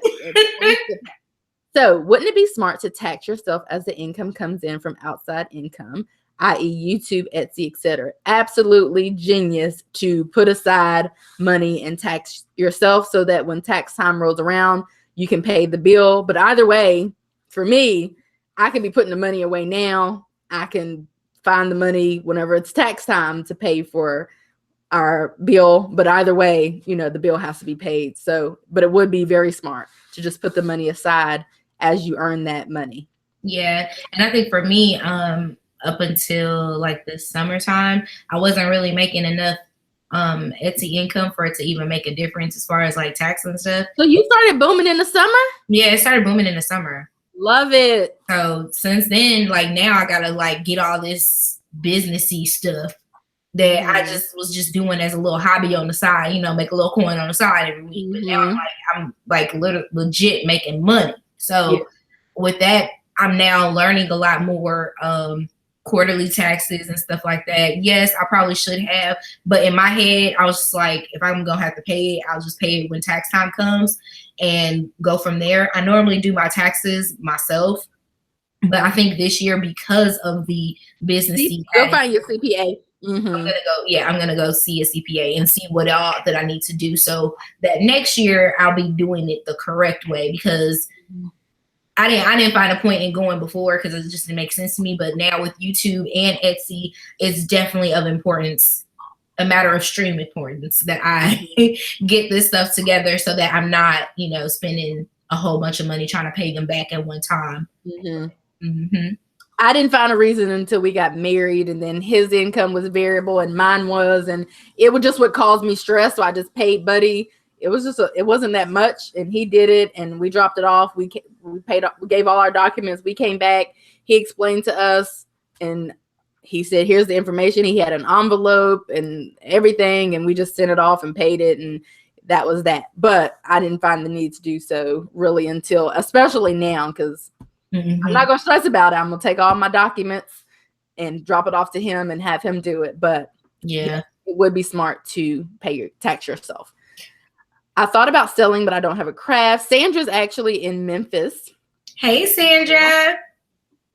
Not really. I get a check once a month, and what you do is split it in half, like a paycheck 1, paycheck 2. See, I don't know what that was in response to. Oh, that was in response to getting paid once a month. Okay. Y'all, I'm way up here. The next one was, the next one is there a difference between the fixed income and your regular weekly, bi-weekly check? So fixed income is income that does not change from month to month. Some teachers get paid once a month, and it's a salaried income, and it's like $2,000 or $5,000 or whatever. That's a fixed income. If you get paid the same amount every 2 weeks, that's a fixed income. If you get paid the same amount every week, that's the fixed income. A variable income is income that changes from month to month, which is what we have, which is really annoying for me. And if you follow me, you know that I hate that. But that's fixed versus variable. What advice would you give someone starting a YouTube channel? Same advice I always give, just start. I started with this phone and no tripod, and I was on the floor. I don't know why y'all subscribed, how I have 6,000, almost 7,000 subscribers, I think, or almost 6,000. I don't know what I got. Do I have almost 16 or 17? I don't know how I have the amount that I have in a year, but I do, because I started out on the floor. On this floor, it's brown, it's ugly, but that's where I was filming videos. So just start. Don't think about it too much, because you're not going to start, and you're going to think you need a tripod and all of this, when the bottom line is, I think it is smart to kind of purchase some of those things along the way. But I think it would be a tragedy to just go out and buy a bunch of stuff, and then like thousands of dollars worth of equipment and everything, and then you don't even commit to it. I am a person who has to force myself to commit to things, and because I don't really commit to a lot of things. And so I don't think it would have been a good idea for me, although I am still here. But just start. Just don't think about it too much. Just record a video on your phone and upload it and share it somewhere, I guess, if you want to be found, and hope that people like you, because if they don't like you, they're not going to watch you anyway. And that's just the bottom line. What do you think? I said the same thing. Just be your genuine self and start with what you have. You can get the lights. You probably already have some sort of a light at home already. Just change the light bulb out and get a daylight light bulb. Mm-hmm. Lean it over your desk. There's all sorts of gadgets and stuff I was trying to pull this one out. Wants to get stuck when I want to tell y'all about it. But there's like gadgets like this that you can use that hook onto your desk, and you just put it on your desk, and then boom, you can record, put your phone on there, record overhead shots. There's tons of those on Amazon. So if you have like $50 to spend, you can get started on your YouTube. I don't know what exactly you want to do on YouTube, but just be your genuine self, because people are going to like you or they're not going to like you, and it doesn't matter. But if you're committed to whatever it is you're talking about, like I love makeup and I enjoy talking about makeup, and I wish y'all would like me to talk about makeup more, but but I enjoy talking about budgeting. I enjoy talking about planners. So the things that you find me talking about are things that I would talk to my friends about regardless of if I had a channel. So make sure your whatever genre or market you're starting in is something that you enjoy, because you may not get the traction that you're looking for right away. It may take some time, or you may have instant traction and you're just not ready to expand yet. You don't have the money to get there. So just, figure out what you want to do and be genuine. Just to piggyback off of that, I know we're like an hour and a half in, but I will say the studio lights that I have are literally like $50. So they weren't that expensive. A tripod, my tripod is bougie, so it costs a lot of money, but a beginner tripod is pretty inexpensive too. Like she was saying, get by natural lighting, like by a window. You can get some lighting there, depending on, even no matter what video it is, you're going to need good lighting. So if you have wherever you can find good lighting, some people don't even use studio lights because they have great lighting or they don't like studio lights. I would say just film the video and upload it, edit it and upload it, and take it from there, because that's what I did, and here I am. So I always tell people from my perspective. Yeah, because I started like today when she was on the floor. People were with me on the floor. I don't know how or why. I was with her. She was on the floor. Or I would hold the camera and I would be like flipping through my planner. Like I would film videos from one phone to the next. Like I'd be, my friend sending money for our friend Cation for her birthday, so I just got excited. But anyway, I would have the phone here and I would be like literally recording another phone, and that would be a video. I don't know why, but people watched it because they liked what I was talking about, and that was that. Somebody's guilty of something, Michelle. Out of season and meal prep. Where do you start in planning, budgeting, and managing planners? I'm not trying to walk around with like 10 planners. Well, then you're not one of our people. No, I'm just kidding. Which one do you walk with on a daily? So I walk with two now because I'm testing out one, because Erin Condren basically sends me all my planners because I'm an affiliate. So I'm testing out the daily planners, like a little traveler's notebook type situation. It doesn't start until 2019, but I have been using it for note taking and goal setting because there's a goal setting little insert in here. So I carry this around, but this is my main squeeze. And this is the one that I really and truly like plan out of. Like before we got on here and I was waiting for Michelle, I went to the month of November and I racked my brain thinking about everything that I have coming up for November. And I put it all here. So when I go to plan for November and do like my real planning, then I will know everything everywhere I'm supposed to be. I actually did up until like January. So for me, I'm a functional planner and decorative. As you can see, this is a little decorative at the top, but for the most part, it's going to be filled with writing, which makes it mainly functional. But this is my main squeeze that I carry around every day. And, you know, the budget planner stays at home, and the other couple of planners. You don't need to carry around 10 planners. I mean, 1, maybe 2. It depends on what you're trying to plan. When my life wasn't hectic, I planned in a smaller planner than this. And I just had like 1 planner in the beginning. But now that it's more hectic, it makes sense to put budget stuff here and social media stuff there and just like daily stuff here. So I carry this around with me every day, everywhere. What about you? What do you carry around? You carry around that? My main one that I carry around is my mini, because again, I use her as my like wallet and stuff. So I carry her around the most. And then that's pretty much my carry around, because all of these just stay on my desk. Like my budget planner stays on my desk.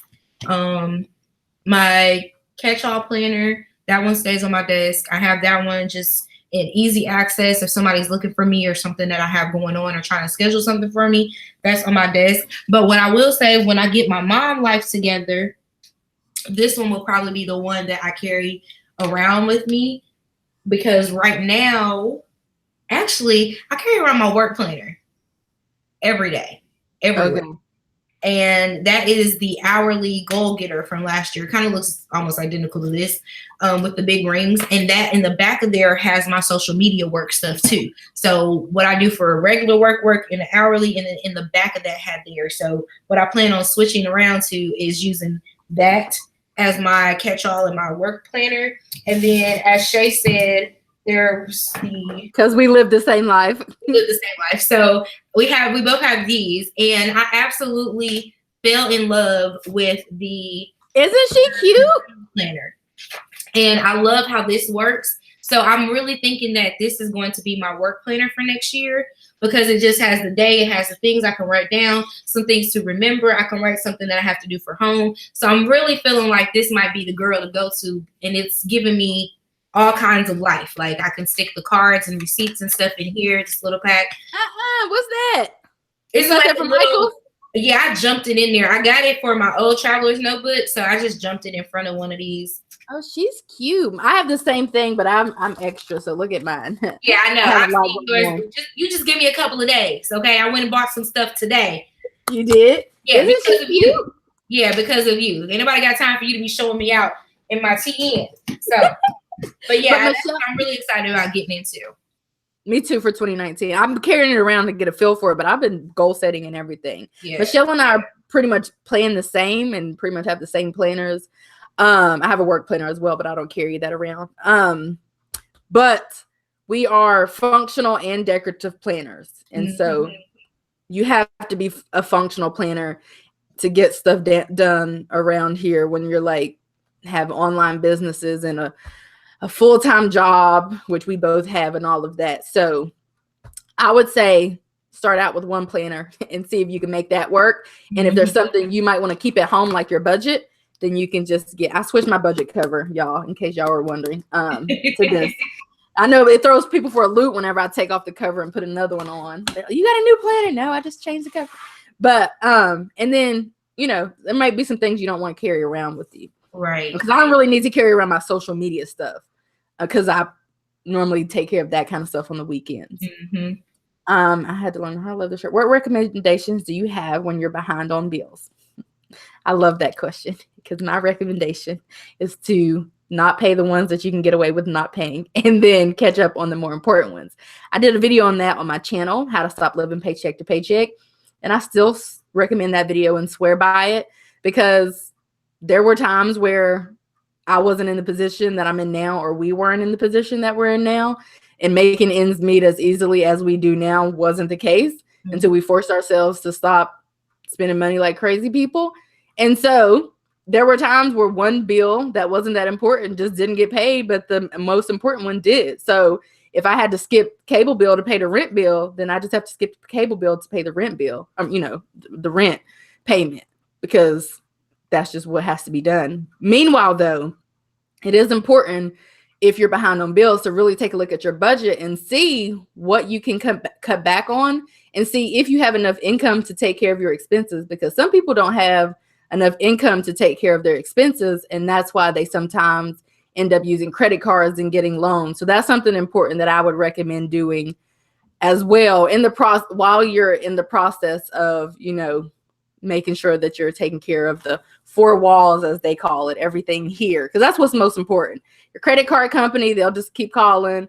The car payment people, now that's a little, because they might come take the car. But whatever you can try to skip paying in order to take care of your four walls, then I'm going to recommend doing it. And that's just my philosophy, because if you're in a rock and a hard space, you got to choose what's going to be best. And logic tells you that making your mortgage payment is going to be more important than trying to keep up with your, cable or your internet or whatever the case is. So that would be my recommendation. Like I said, skipping whatever bills you can skip, which is crazy to say, I know, but I can't be the only one who thinks that making a rent payment is more important than the cable bill.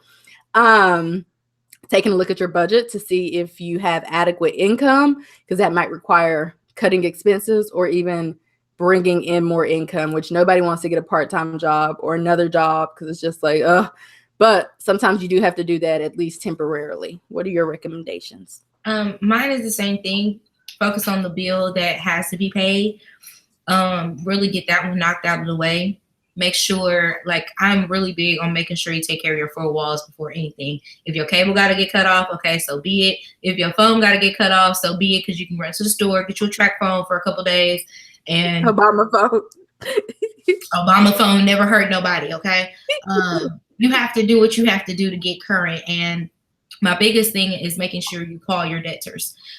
Just don't let them sit there and not answer the phone. Yes, we all know we don't like answering the phone when they call and they looking for their money, but we spent their money. They want their money back. It's just like the cousin down the street that borrowed $200 from you. You want your money back. You may not call them every day, but you sure enough asking, when you gonna give me my money back, because it's my money. So and we do that over $20. Yeah, so $500.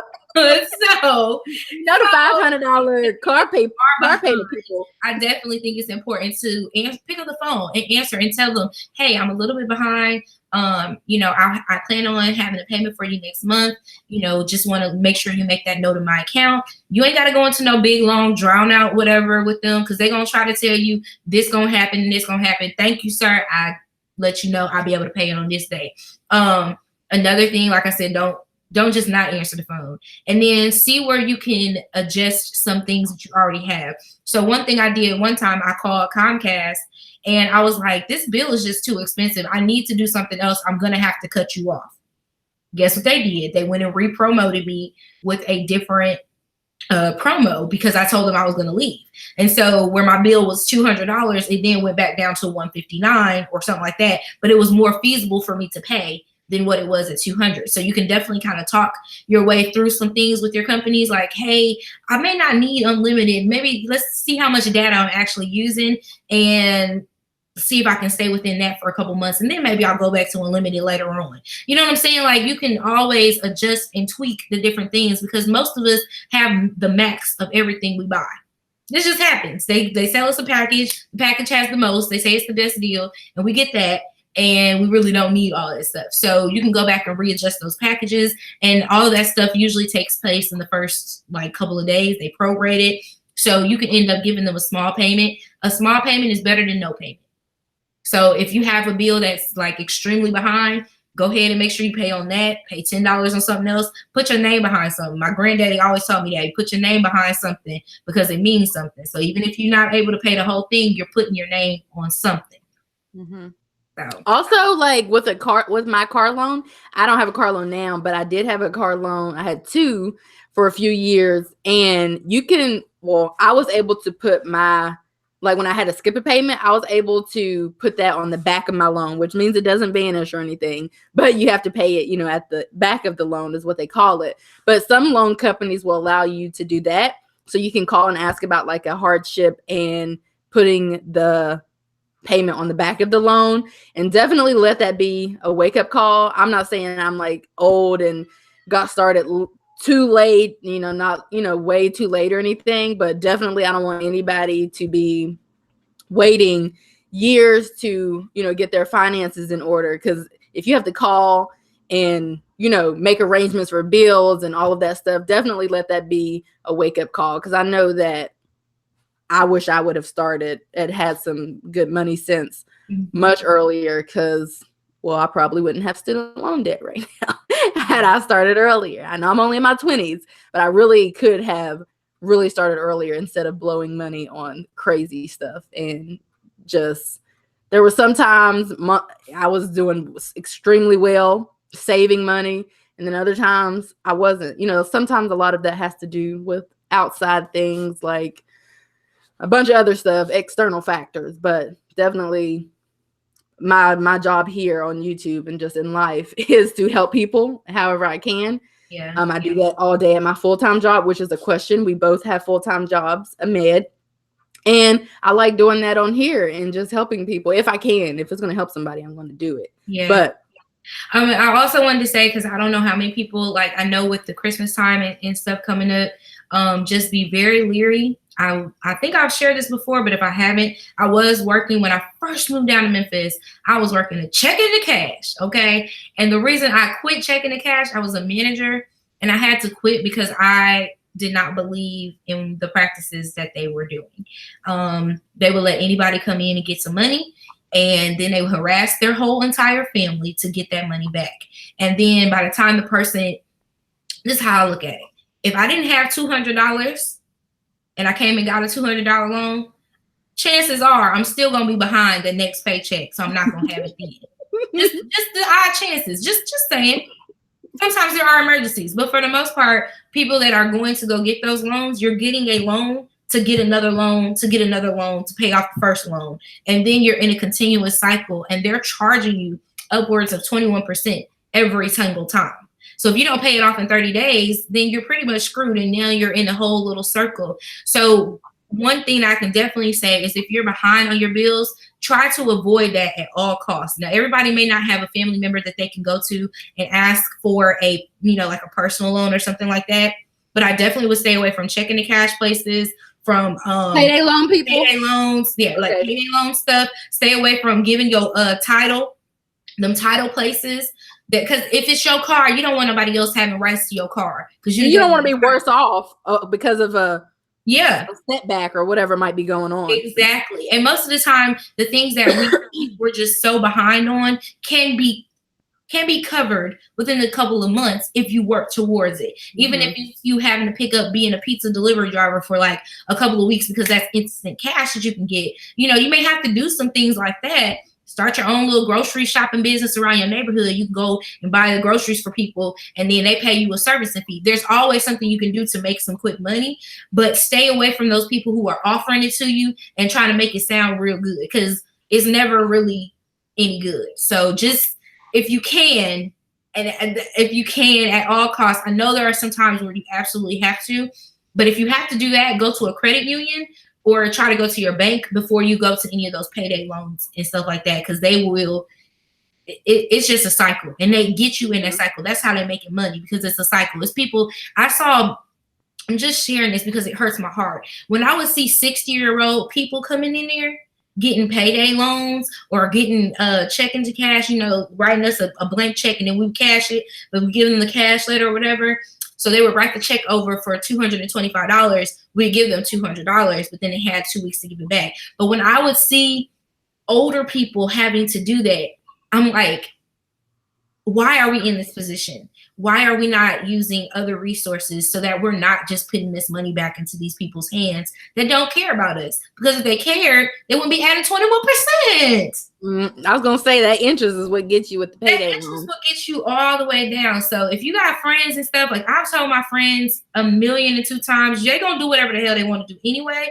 But if you can avoid that, I would much rather you borrow the money from me and have to pay me back, which that's another thing. You don't need to have to get into that. But if it's an actual need and you see that person in need and you have it to give, to give and know that you may not get it back. Because there's going to be some times where you ain't got it to give because you know if you don't get that money back, it's going to mess you up. But if you actually have it to give to someone and that it won't mess you up if they never give it back to you, give it to them versus them having to go get caught up in this cycle, because God's gonna bless you anyway for what you're doing for that person. But I'm trying to tell you, it's the devil. I worked there. I had to get up on out of there, child, because I felt the devilish spirit coming off, and I was trying to pray for people up in that job. And I'm a whole manager. I was on the phone like, oh, I hope God will bless you. And money. I'm like, well, what do you do? Like, can I help you? I'm trying to help folks. I'm having a whole counseling session with these people as I'm just talking to an auntie looking for the cousin that got the loan. Just saying. Oh, shoot. And I've taken out like 2 of those before in my early years because people were like, yeah, go do that and blah, blah, blah. And I was like, no, I refuse. I'm not going to be, what do I need to do? Because I'm not taking out payday loans my whole life. So I probably took out 2, 3 max. I was probably like 22 or something. But no, I'm not. That interest is crazy. It's crazy. And you have people in control of your money from that point on. Mm-hmm. Your money is no longer your money. They are in control of your money. And if you are annoyed by phone calls, trust me, they got a long list of them. And they got people that's sitting in the back of the stove that their one job every day is to sit and call and go through that call log. And if they call you once and they don't answer, they got to go back through their list and do it again. And that's a terrible idea, because if you have to take out a payday loan and then you got to pay it back in 2 weeks when you get your next payday, but then you got to pay it back interest. So now your check is cut short. So I agree in trying to do something else, as far as getting the money for what it is that you need outside of that, because they're taking money from you and a lot of it. Yep, I definitely recommend in an emergency situation, if you're behind on your bills and you absolutely need to get something, because like I said, everybody doesn't have somebody they can count on to go and borrow money from, and that is understandable. But if you have to do something, look into going to a bank or a credit union. I specifically recommend credit unions because they're a little bit more lenient, and then their fees are a little bit lesser. Is it lesser or least? Whatever, y'all know what I'm trying to say. Those are a little bit less. And they give you a little bit more time to pay those back.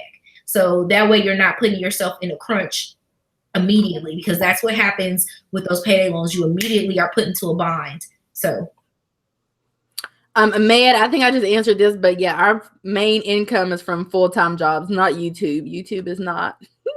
We ain't there yet with YouTube. We're trying, but we're gonna need a little bit more. For 9 to 5, baby. We're gonna need a few more years or more on YouTube to replace a full-time income for us. I think some people, for some people, it would be a full-time income. Hey, Keita Boo, probably gone by now, I'm sure. I was just thinking to do it until my police exam in January, just to make sure I can. I'm still right, Mara. If you're still here, they don't have the time.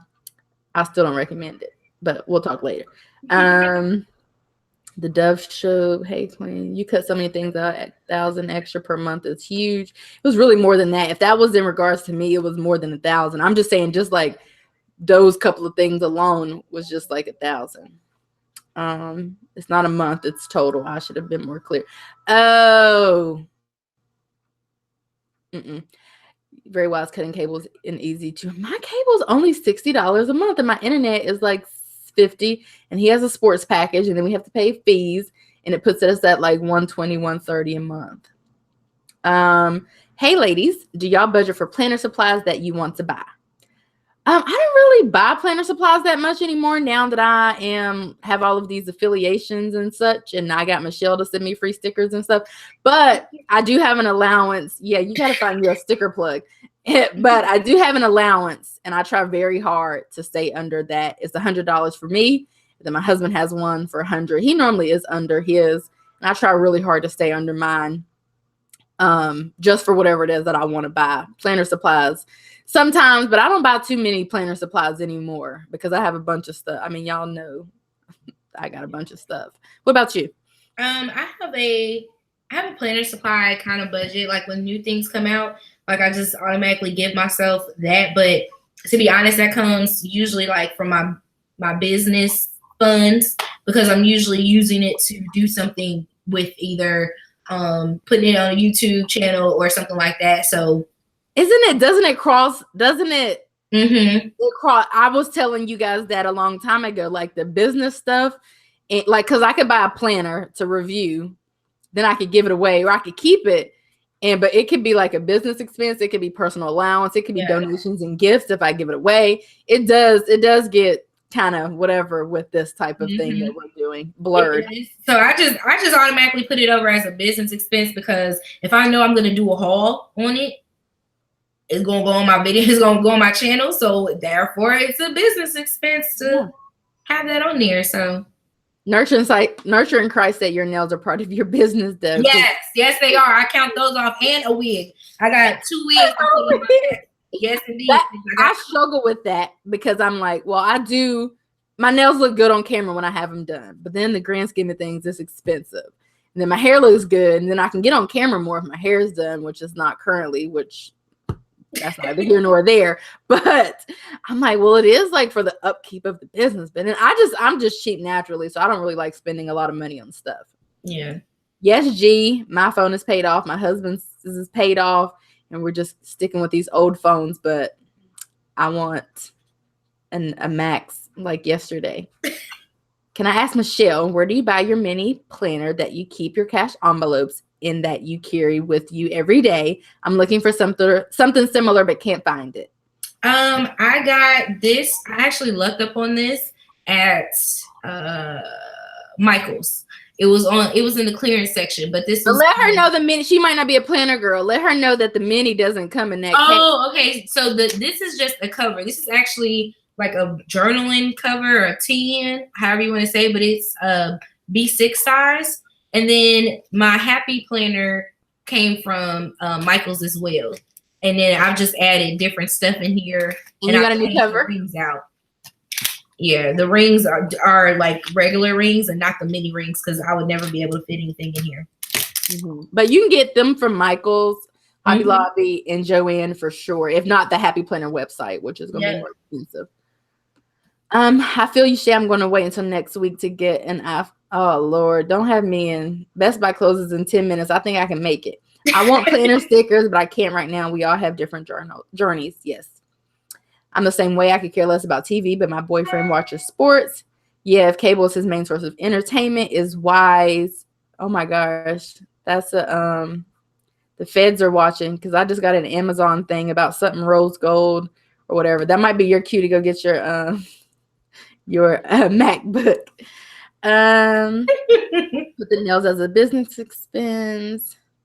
Thanks so much for answering, ladies. I'm currently in the process of cutting out, decreasing, as Michelle said, already started with cable. Figured nails might be next. Who I know, the nails and the hair and stuff that like makes you feel good, that is going to be hard to give up. But if you can just do it for a little while to get stuff in order, you can bring it back, hopefully, because we don't want to be walking around looking too raggedy. So I try to look like something at least like 5 months out the year. Let's see the next question. Oh my God, Michelle, how much time you got? You got about 10 minutes. My rice is getting cold. You're right. Oh, do you know oh my God, do you know how far up I am? Okay, we've been on here for almost 2 hours, and we have the peak amount of people. Okay, let me see what questions we can do. I'm just gonna skip past. But if y'all don't mind, y'all finna get some ASMR eating on this. So okay, well you can. I'm just hungry. Okay, I always eat before I get on here, because I know nails are the only thing I do for myself. That was a nosy question. It sure was. Oh yeah, girl, go ahead and eat your rice. I promise not to smack. It's after 8. Oh, I got Mara's messaging me now. Well done, Michelle. Etsy success. Shell stickers is the bomb. Michelle, did you get my thing the other day? I went to a planner meetup here. Yes, I won a planner. I won a planner, and I was like, what am I gonna do with this? And I gave it away, and the girl had some stickers. The lady had stickers from you. I thought that was cool. It's not too late, Michelle. Visit a tax person now. Yes. Do you ladies suggest going back to school? I would like to when I can. Y'all got some deep questions. Well, I have a master's degree, so obviously I'm for education, but I would sell the master's degree if I couldn't. I'm just kidding. I do use my master's degree, and I always have, so I wouldn't get rid of it.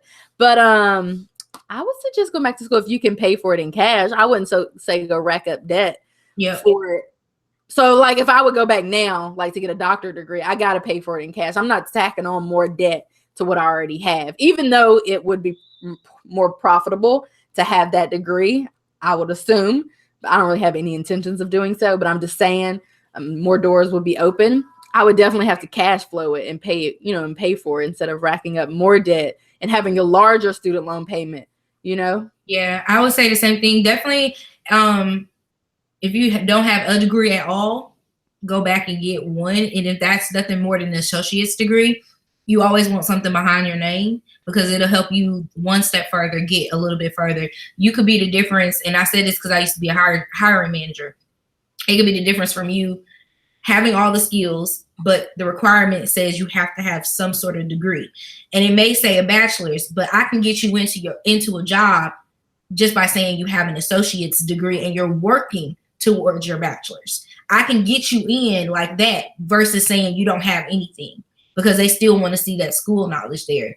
But if you don't have the money to set aside, like save up $2,000, I don't know how much courses cost near you, but most of the courses here are between $1,500 to $2,200.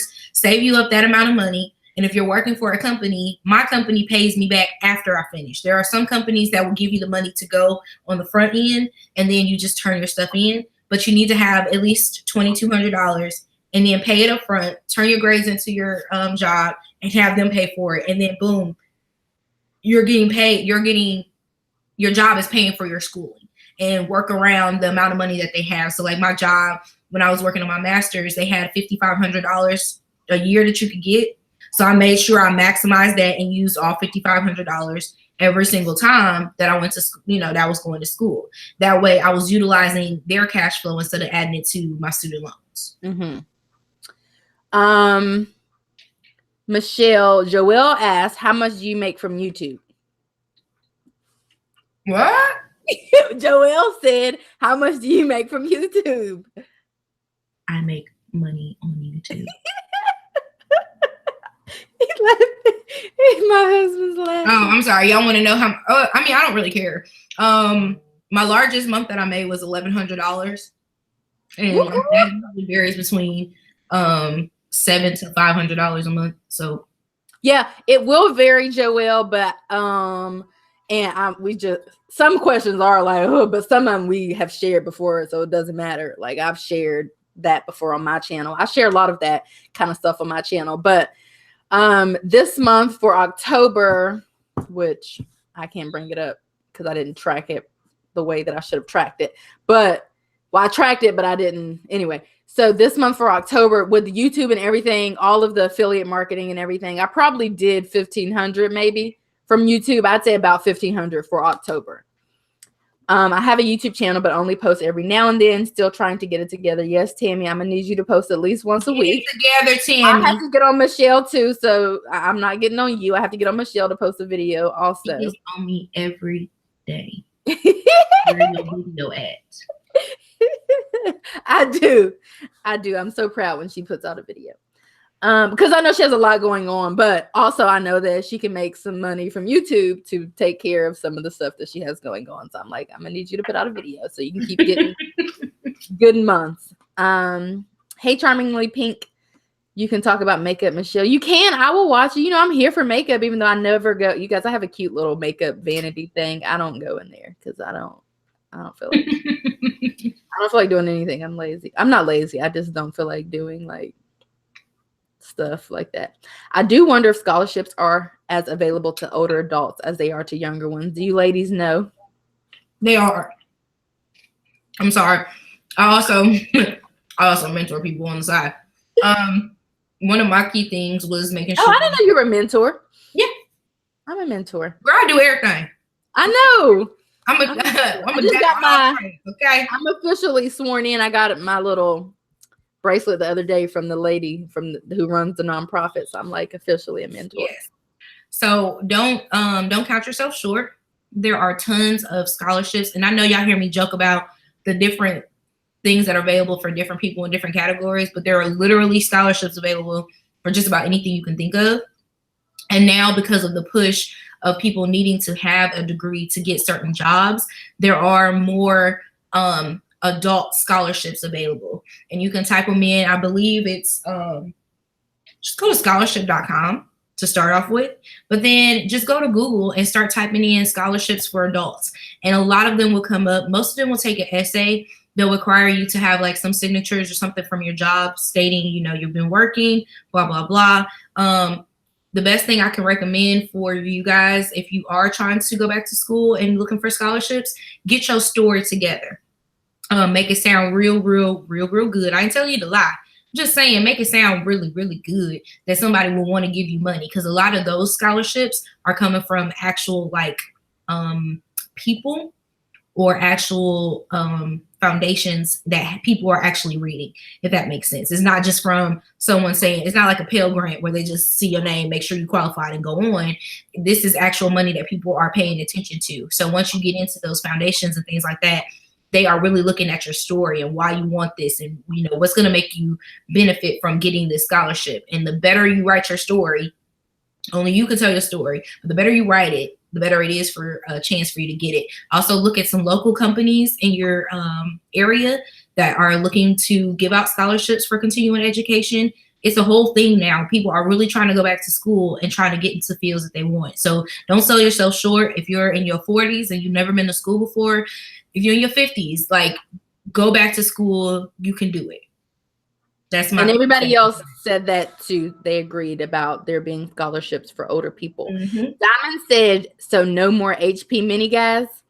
I don't have an HP for 2019. 2019? For 2019, she ain't going nowhere. Okay. Michelle's still keeping her mini. Y'all know I have got rid of my mini months ago. First of all, let Shay be clear. Shay finna switch the whole game up, and she ain't fooling with nothing happy planner. I herself gonna be Erin Condren, so don't let her fool you, okay? But when you get planners for free, you just get planners for free. Exactly. Nurturing Christ says, I'm loving this live. Y'all are so honest and helpful. God bless you, ladies. Keep up the awesome work. Oh, thank you. Thank you so much. I don't have anything to hide. I really don't. I mean, there are things about as it relates to money. I mean, there are obviously things that questions I skip past, and I do have some things that I would like to keep private, just like every other aspect of life. But for the most part, I don't really care that if people know how much I make on YouTube. I don't care if people know how much my rent is. I don't really care about that. So I do try to be as honest as possible, because I don't really know where lying would get me, or like, you know. So yeah. Thank you guys for that, and thank you guys for watching for so long. I think that's the biggest thing is that I think somebody asked us, like, how do you guys share your personal information or something like that? It's much easier than people think. It is, because this is my thought process. Can you come work at my job? That's number one. And can you take away my salary? So therefore, I don't really worry about nothing, because there ain't nothing you can do about it. You can be mad I don't let you borrow no money. Mm-hmm. Whatever the case is. But as far as other stuff, I feel like I'm helping someone, you know, with something. And I would much rather be helping people. See, this is my thing. I'm sorry I'm getting off on a tangent. Girl, go ahead, preach to the choir. I grew up in a society that did not share finances with other people. Okay, so I grew up middle class, and you saw my parents had everything or gave us everything, but I didn't know the struggle that went into that. Okay, so we didn't talk about finances. All I saw was my daddy giving me $300 here, my daddy doing this here, doing this, whatever. Excuse me, he was an area supervisor, but I didn't see the stuff that he struggled with to get to where he was in life to be able to do all of those things. My brothers, they had a whole different lifestyle. They weren't able to get whatever they wanted. They weren't able to do, and we had the same parents, okay? So like two people grew up one way, and I grew up spoiled and got everything I wanted, and money just falling from trees, it seemed like to me. But now as an adult, and I sit down and I talk with my parents, we were struggling. We didn't tell people we were struggling, but we were struggling because we didn't talk about things. We didn't talk about our finances and where we are as a family, where we are as a group of people. My uncle passed away, and we had no idea that he didn't have life insurance. And I vowed from that day on, because my parents are up in age, that all them peoples that's all connected to them, we're all going to make sure that they all have the stuff that they need, being their kids. Because there's no way that I should be asking my cousins or whatever to help me pay for my parents to bury. I just don't think that's fair because we've had ample time to get them situated. So if we're not talking about finances in our homes, then talking about it anywhere else doesn't even make sense. We have to start talking about it with our families. I talk to my son, I talk to my brother, I talk to my mom and my dad, even now still. I talk to all of them. And it's so important. Finances as a family is so important. How do you think these other races are moving forward? Like you see, one of the greatest examples that I have is I had an Asian, hopefully I'm saying it culturally correct, but they were Asians. I had an Asian friend, and her and her family, they all lived in one same house. To us, that didn't make no sense. Like, why are all you grown people living in one house? Well, come to find out, their house was paid off. Okay, it was room for all of them to stay in the house. Granted, the house had 8 rooms. Okay. The house was paid off. All of their cars were paid off. When they were putting stuff into the house, they did it as a family. So maximum that she was having to spend out of her check that she was making was like $500 to put into the pot of the house. But they shared their finances. So when the kids got ready to move off and move away, they didn't have no burdens. They didn't have no nothing. So why is it that we don't talk about our own finances and we wait until we have to talk to somebody because we ain't got no money versus talking to somebody when we get a little something and figuring out how I can make my little something go a little longer. Sorry, I get agitated sometimes because we're so secretive.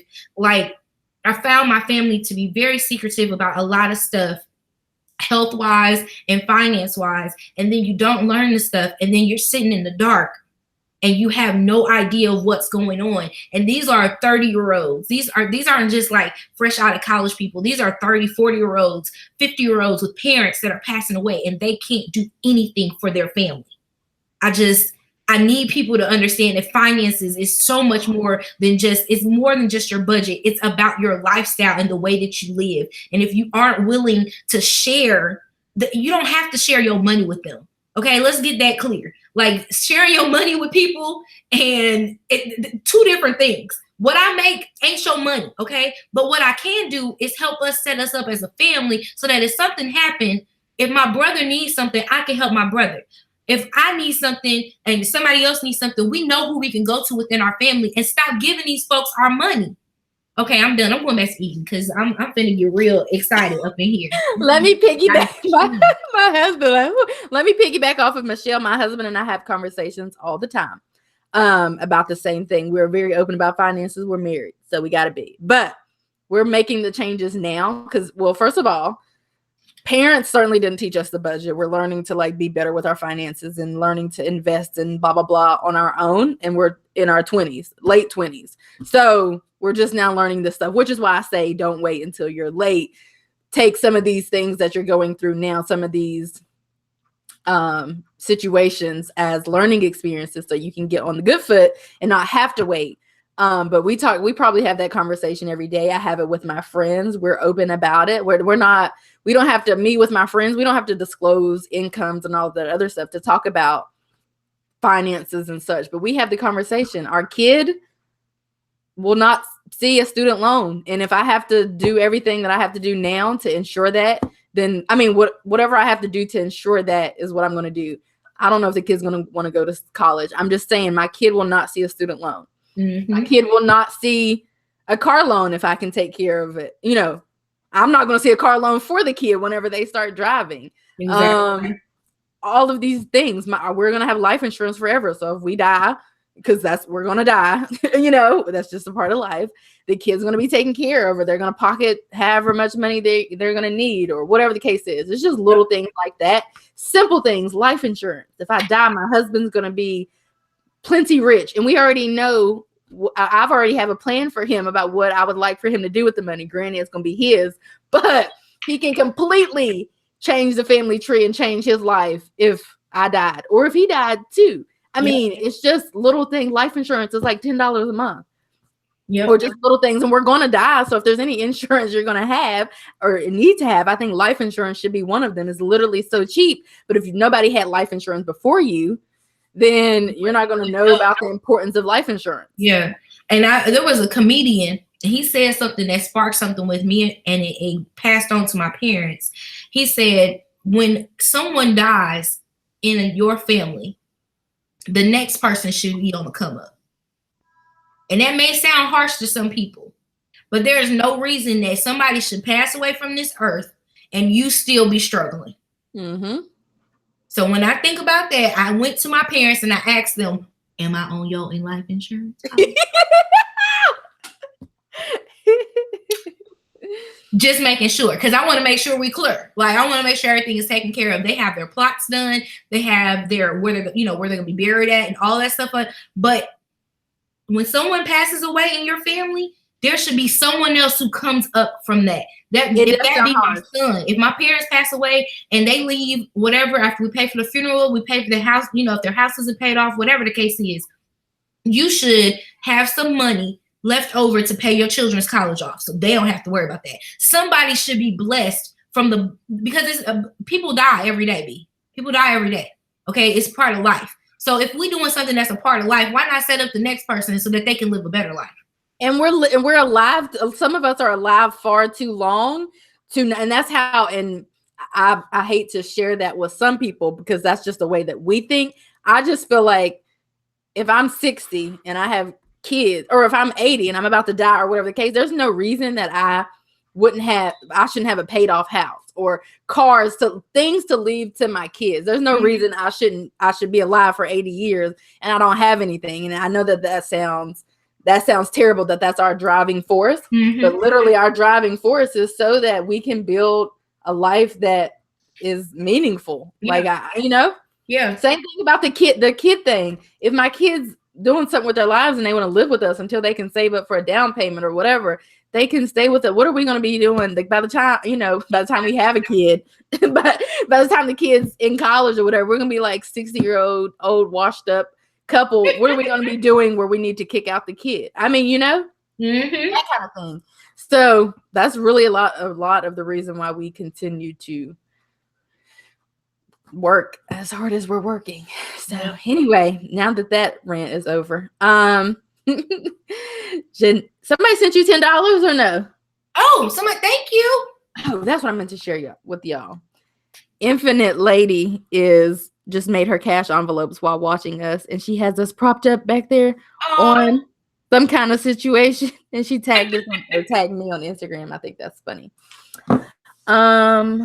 I'll let Michaela, thanks for the motivation to pay my nursing fee. It kept me from crying. Oh, good point, Shill. Thanks for answering my question. Default, yes, that's it. You were so real. That happened to me too, so that's true. I don't agree with those checking cash places. Yes, they will call you. My friend got a loan and gave them the number. Gave them my number. Oh, that's annoying. I lost my card that way when I was pregnant and alone with my second child through the title loan people. Tiff said. Give from the heart. Thank you for sharing that. It's so important. Very key. Yeah, I don't even know what we're responding to. I'm sorry. I went off on a whole tangent. I'm sorry. Y'all both had. Someone was speaking in my soul. I don't know who needed to hear that, and maybe I just needed to reconfirm it for myself. But I felt like somebody needed to hear that because it's so important that we don't just stick on keeping everything to ourselves and hoarding the information for ourselves when our fellow brethren, the man next door, the girl next door, the girl you see at Kroger's in line is struggling to pay for the diapers. They don't have any clue on how to just manage their money Yep. I just can't and for me, my personal testimony is I've always had a good job. I've never had to struggle, but I've been on the struggle bus because I was hard-headed. I wanted to spend everything I had. I was told when I got down here, my uncle said, you can't take it with you. Well, you know what, Unc? You was right. I can't take it with me. You were absolutely correct. But damn it, I need to have something while I'm here. And now that I have a son, now everything I do has to make sense for him. He can't see his mama going and making so much money every week. And we buying all the stuff, but our refrigerator is empty. What that look like? We got a PlayStation and he can't even drink a bottle of milk because we got all this stuff here at the house. For me, that's when it clicked for me. Like, I can't do for my son, and I've always done for myself. I've always been independent. I've been working since I was 16. I had 3 jobs in college. My parents were middle class. I never had to work, but I wanted to. And the fact that I was making this much money and couldn't explain why I couldn't buy my son his milk was my turnaround point. I got to do better. So I don't know. It was just on my spirit, on my soul. It's personal for me. I don't mind sharing. Now, I ain't gonna, write down what my annual income raise is. I'm not gonna do that. But if I can share how I'm surviving on this much as a single mom, or how I'm even surviving living with someone. We're not married, but we're living together, but I still take care of myself. You know what I'm saying? Because at the end of the day, that man can leave. He can leave up out of here. Look, men leave every day, okay? Women leave too, but men leave daily. Just as much people be out here, just whatever, men is leaving daily. So what I have to do, even if he's helping me on the bills, I need to make sure I'm able to take care of myself. So if my story can help somebody else, child, I'm gonna do it. This is what y'all get for keeping me on here when I wanted to eat my food. It's extra. Trisha said, you both have inspired me. I have always had trouble managing money, but now I am super organized and have cash envelopes. Diamond and Pearl, do you suggest breaking my 1 month check into 2 pay periods? No. Break your 1 month check into 2 pay periods. No, I would suggest paying all the bills up front, and also in doing your monthly budgeting for the other expenses that you have. Because no matter how you slice it, your bills have to be paid first. And if you're in a position where your income covers all of your bills and expenses, pay the bills, and then make sure you budget accordingly for your grocery trips or your gas and all of that. You might break that down into like weekly budgets, but I would say keep it as a 1 month budget. And, I think breaking it down would be too difficult. Yeah, I think definitely breaking it down, though, after your bills, because you want to be able to make sure that you can sustain for the rest of the month. The biggest problem that I would see for myself would be paying all the bills. And then I know I got this much money. So in 1 week, that much money probably will be gone. So I definitely say budget out your week to week. So you need this much for groceries. Put that up. I know everybody isn't a cash envelope person, but that might be a good time to be a cash envelope person and have envelopes for each thing every week. Envelope for your gas, so you can see where your money is going. Because unless you're just a person that can see money sitting there and it don't mean nothing to you, I see money sitting somewhere, it means something to me. I'm like, ooh, I got money. It's conceptualized when you do the cash envelopes. It's conceptualized. So if you see after you pay all your bills, like if we're taking Diamond, it was a Diamond. If we're taking your example, after you pay your bills for the month and you have like $800 left over, and you're like, oh, well, I got $800 left over, I can get a new iPhone, whatever. But if you break it down with your cash envelopes, for example, it's conceptualizing, you're giving money a name. So if you know you're going to do $80 every week at the grocery store, then you do a cash envelope with, if you want to do it weekly, you can, but if you want to do it for the rest of the month, then you put 80 times 3 or 4 or whatever in that cash envelope. And therefore every dollar has a name and a job, literally, and it's all conceptualized for you. So I think that's a smart idea. Yep. Can you get Michelle to send me some stickers? No, ma'am. No, sir. They're all mine. 100 a month. Diamond, you're probably gone by now. 100 a month for the allowance, if that's what you're talking about. 100 a month, not a week, because that's $800. But for $100 per week for 2 people. 100 a month each. For planner stuff, sticker suggestions, go to www.etsy.com, type in ElaineMichelleStudio, and then go purchase your heart's desire. That's where I recommend getting stickers from. Michelle for stickers. Oh, that's what Diamond said. Michelle, I need those church stickers. Michelle. Somebody said, hey, I missed everything. Yeah, because you're 2 hours and 15 minutes late. Why am I? Oh my God. Oh Lord. Why are there so many questions? Why am I are there so many questions? Y'all got me stressing out. When my computer dies, and when it gets down, oh Lord. You know how far back I am? Okay. We're coming along. Thank y'all for sharing. What a blessing that people offer this for communities. Thank you for Michelle for the info. I'm so glad that I tuned into this live. A blessing, ladies. Wow, I've heard of that, but not so in detail. Thank you, Michelle. I got tuition reimbursement. Please save this live. I have to leave and would love to finish watching later. It'll be saved. I love educated women. Great job, ladies. If you own a home, you definitely want to set some money aside in a sinking fund for that, for sure. Mm-hmm. We don't mind, Miss Michelle. Eat away, girl. Oh, see how far I am? We just cut cable today. I'll talk to you later. It's the Tango and Co-wash night. Rose gold is life. I'm new to planning and budgeting. Could you guys please explain what sinking funds are? You going down that rabbit hole? Do we want to do? We'll do the sinking funds. We'll make. We're gonna cover that in probably the next one or something. All right, I'll write that one down. Okay. How would y'all advise editing your videos on your phone? iMovie if you have an iPhone. If not, I'm not really sure. But if you have an iPhone, iMovie hands down. It'll get your video edited to what it needs to be edited, how it needs to be edited. Mukbang. Somebody said mukbang. Somebody has an associate's degree. Somebody said, thanks for sharing. Somebody said, I have always been of the thought that it's important to share financials because Black women and men benefit from that knowledge. You all are definitely helpful. I'm trying to teach my kids about finances because I didn't know the struggle of what my parents went through. Like you said, Michelle, I saw the struggle that mine went through. And whenever I went off to college was my first step in not continuing to do so, because I have control over something. We have control over some things, over the money, over some of the jobs that we get. We have a control over a lot of this, and I'm not a person to just kind of sit around throwing a pity party. I just go out and get it. Yeah. You have to talk about it with the fam and educate your kids. Employers want to. Okay, we're skipping past that. Oh, somebody appreciates us being open. What you were saying is so true. Come through, preaching, Michelle. My heart is torn.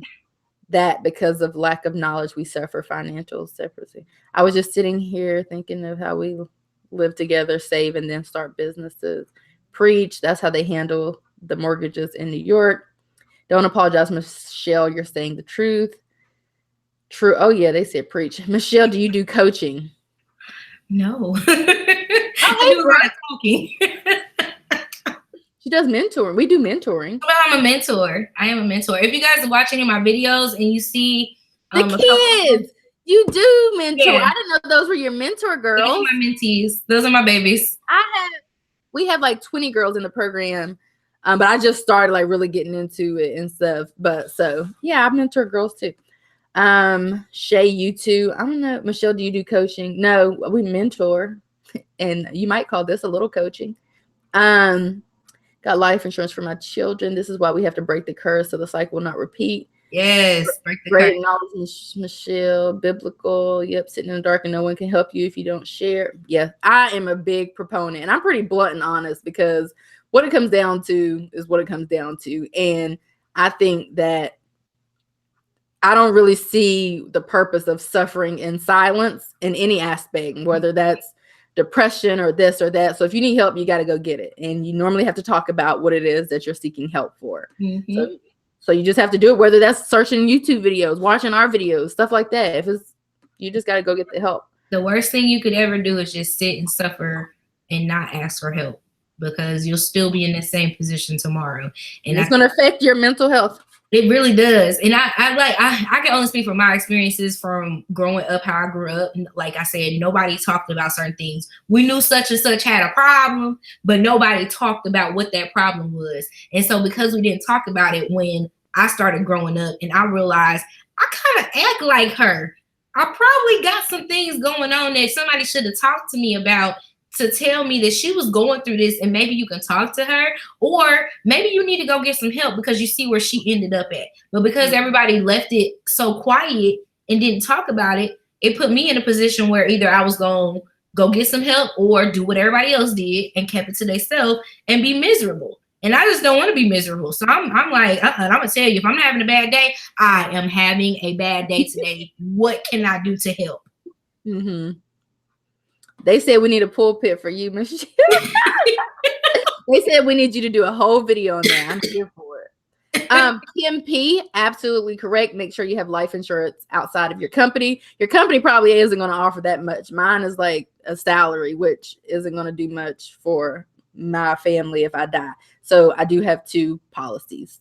How do I teach my daughter about finances when I don't really understand myself? Learn yourself, and then the world is yours. Education really is power, and you don't have to have a master's degree to be educated. I'm educated on a bunch of stuff, and I have a master's degree in a certain field. So education really is power. I was going to say, learn together. If you don't really know yourself, learn it together. And that can be something that you create a bond with your daughter, is learning the process. And then you also have somebody that you can bounce back on. Like I love being able to bounce different things back with Shay on different things, different things like that. So I can only imagine, even in the recent couple of months of me talking with my parents about stuff, like she'll call me now. She'll be like, well, we did this. Like, how do you feel about this? And to hear her talking to me about finances, because I've been talking to her about mine, it's like, now I'm no longer just your kid. You're my confidant. Like we're helping each other to be better. So as a family. Yeah. I agree. And somebody said they had that conversation with their parents and their mother, and it was an emotional. It is, but the fact of the matter is we are all going to die. And so it will really be of the utmost importance, or it is, to have something set up. If you can pay $10 a month, 20 or whatever, to basically leave a legacy if you die, depending on how many kids you have and how much your life insurance policy, what the face value is, then, just do it. Yeah. You ladies are doing a great thing, just like Dave Ramsey. Thank you. My Miracle sent $10. I totally agree with you on finances. I see this all the time when I help people with their life and health insurance. They would rather keep their cable than pay $50 a month for life insurance policy. I mean, I didn't know what the heck a life insurance policy was until probably I started learning about budgeting last year. Maybe, I don't know, probably. No, I figured it out some kind of way because we got it as soon as we got married. I don't know where I learned it from, but I mean, it just automatically comes out every month. It's not that much, and people die every day. So either one will be fine. I watched Dave Ramsey, and he was talking about this. My grandparents said that had that all set up from the burial to the flowers, so my dad and his brothers didn't have to worry about that. It's the least you can do, really, honestly. Get a sense of where you're spending money, then go on a written budget. Awesome. Preach. Involve your daughter in it. Estate planning is so important. Best way to teach her is to lead by example. My mother, I am not on her life insurance, but my daddy, I am on it. 105 people die each minute. Okay. That's some good stats right there. Shoot, if you think about that, whoo. Y'all should start a budget podcast. Preach to her, Rhonda. Preach to Michelle. I don't have a life insurance company that I recommend. The one that I have is Fidelity. And I mean, it ain't like I talk to them. I don't call them. They just take their money out every month. And that's that. And I mean, so I don't know. I'd probably recommend whichever one is the cheapest that has the highest face value if you're doing term life insurance. Mm-hmm. Somebody said, I receive it, mama. Yes, true. Leaving my house to my baby girl. She's 28 because I know she's going to take care of it. I think that's what it means. Y'all need to do a podcast so y'all can have us on there for 10 hours preaching and screaming and stuff. I have outside insurance. Yep. I just found that I have 1,000 left over and don't know where it's going. Shay, you make stickers? I do. I was wondering what the $10 was. Somebody sent her $10. You could do that during the live. Mm-hmm. Are you all liking this video? Come on, people. We're getting real talk here. Kim P, what's your Instagram? Track your expenses. I pay it forward sometime. I think me hearing I can't take it with me has cost me a lot of money. I used to live a YOLO lifestyle for sure. And then I was like, well, what happens? Because I'm the type of person, I truly believe that I can really die at any moment, because I literally can. But I used to live life like there was no tomorrow, literally. And then I was like, well, what's going to happen in like 50 years when I'm still alive and I don't have any like retirement or whatever? That's going to be a problem. So I still try to live my best life on a budget. Yeah.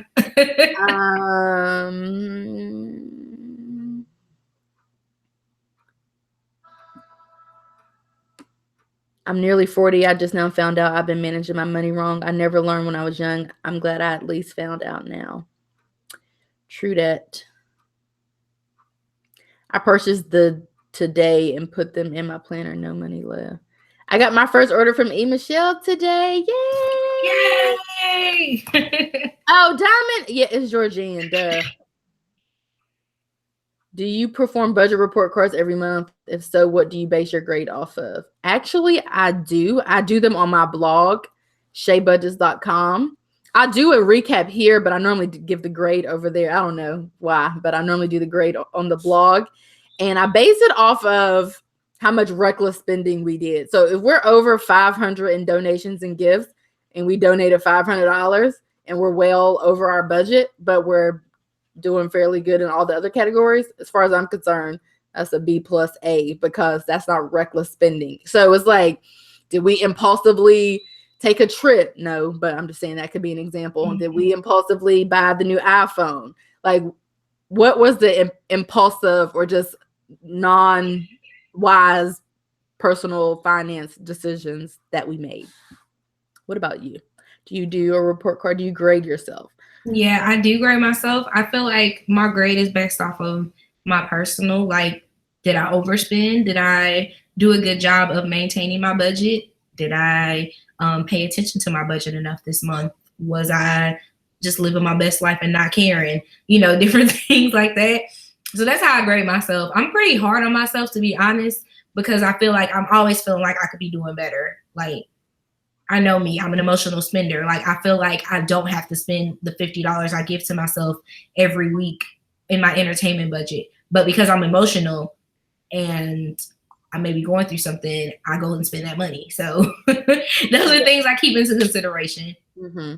They said you need to start coaching and charging, and that needs to be your next adventure. Oh, I received that. I don't know who's going to listen to me, but I received that. Let me write that one down. Future branding options, being a coach.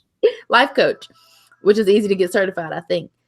Somebody said seeking help for mental health is still taboo in many minority cultures. I just want to say, I don't want to go down a long rabbit hole, but I just want to say I agree, but I even think that some people aren't even equipped with the knowledge and the skills to have conversations or to know signs or to identify mental health issues and problems. And so that's also an issue, because some people can't even do that. More than it being just taboo, some people can't even identify when their child is sad, or that kind of stuff, when they've changed, or what I'm saying. Some people don't even have the ability to do that. So it goes even further than just being taboo. Cash envelopes have helped me save. Go for the sinking funds video. I didn't realize how important life insurance was until my brother was murdered in 2006.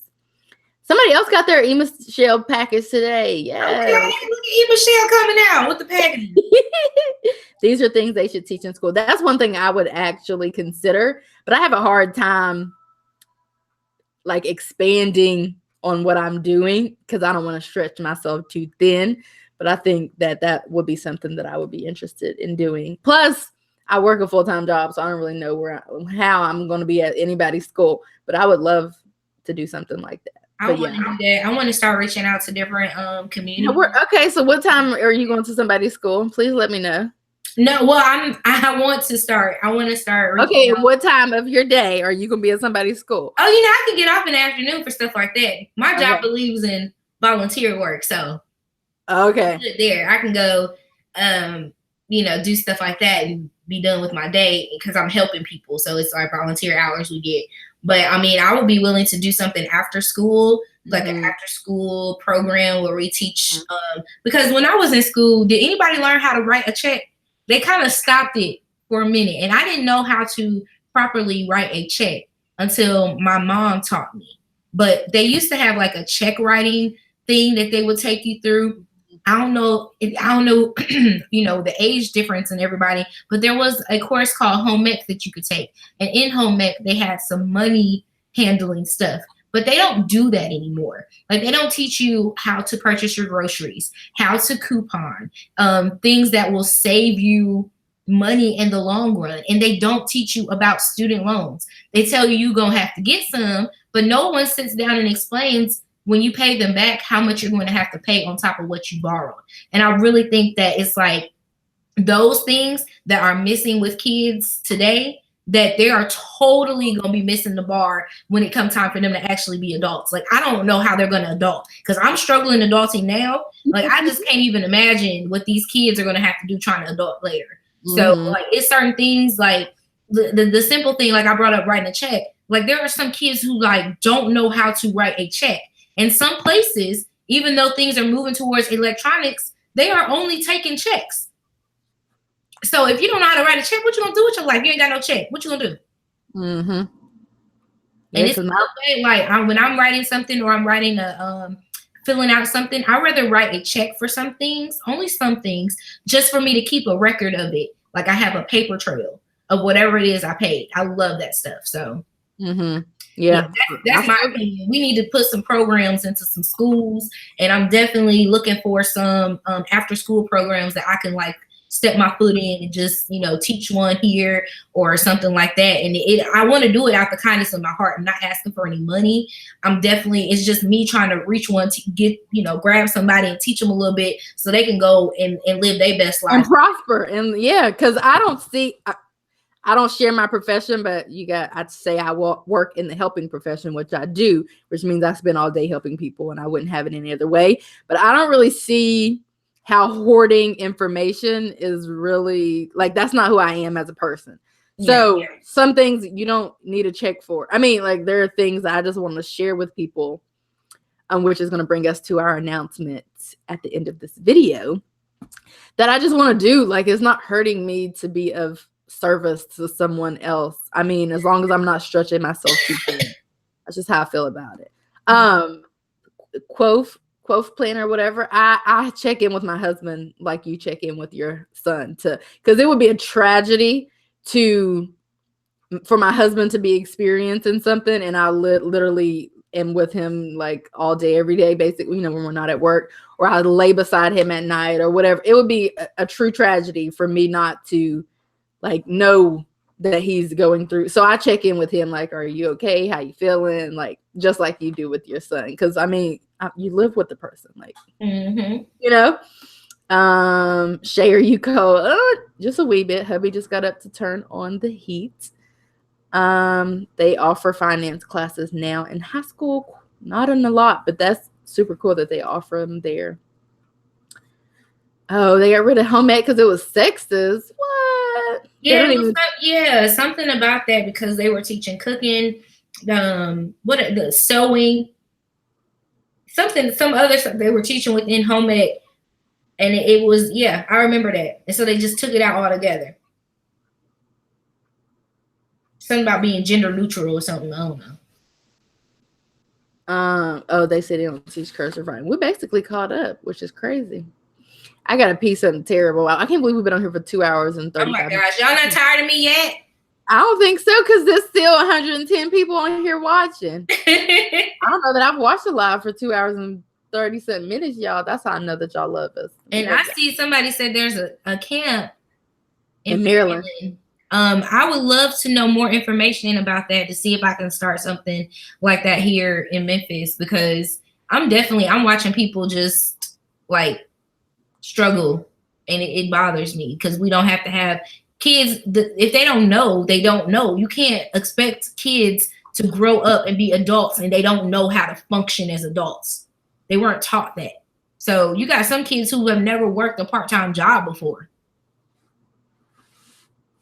just because they had to be at home taking care of their younger siblings. They weren't able to work a part-time job, or because they didn't really have to. But then something happens and they got to go to work and they don't know how to fully clock in and do their job and smile and go home.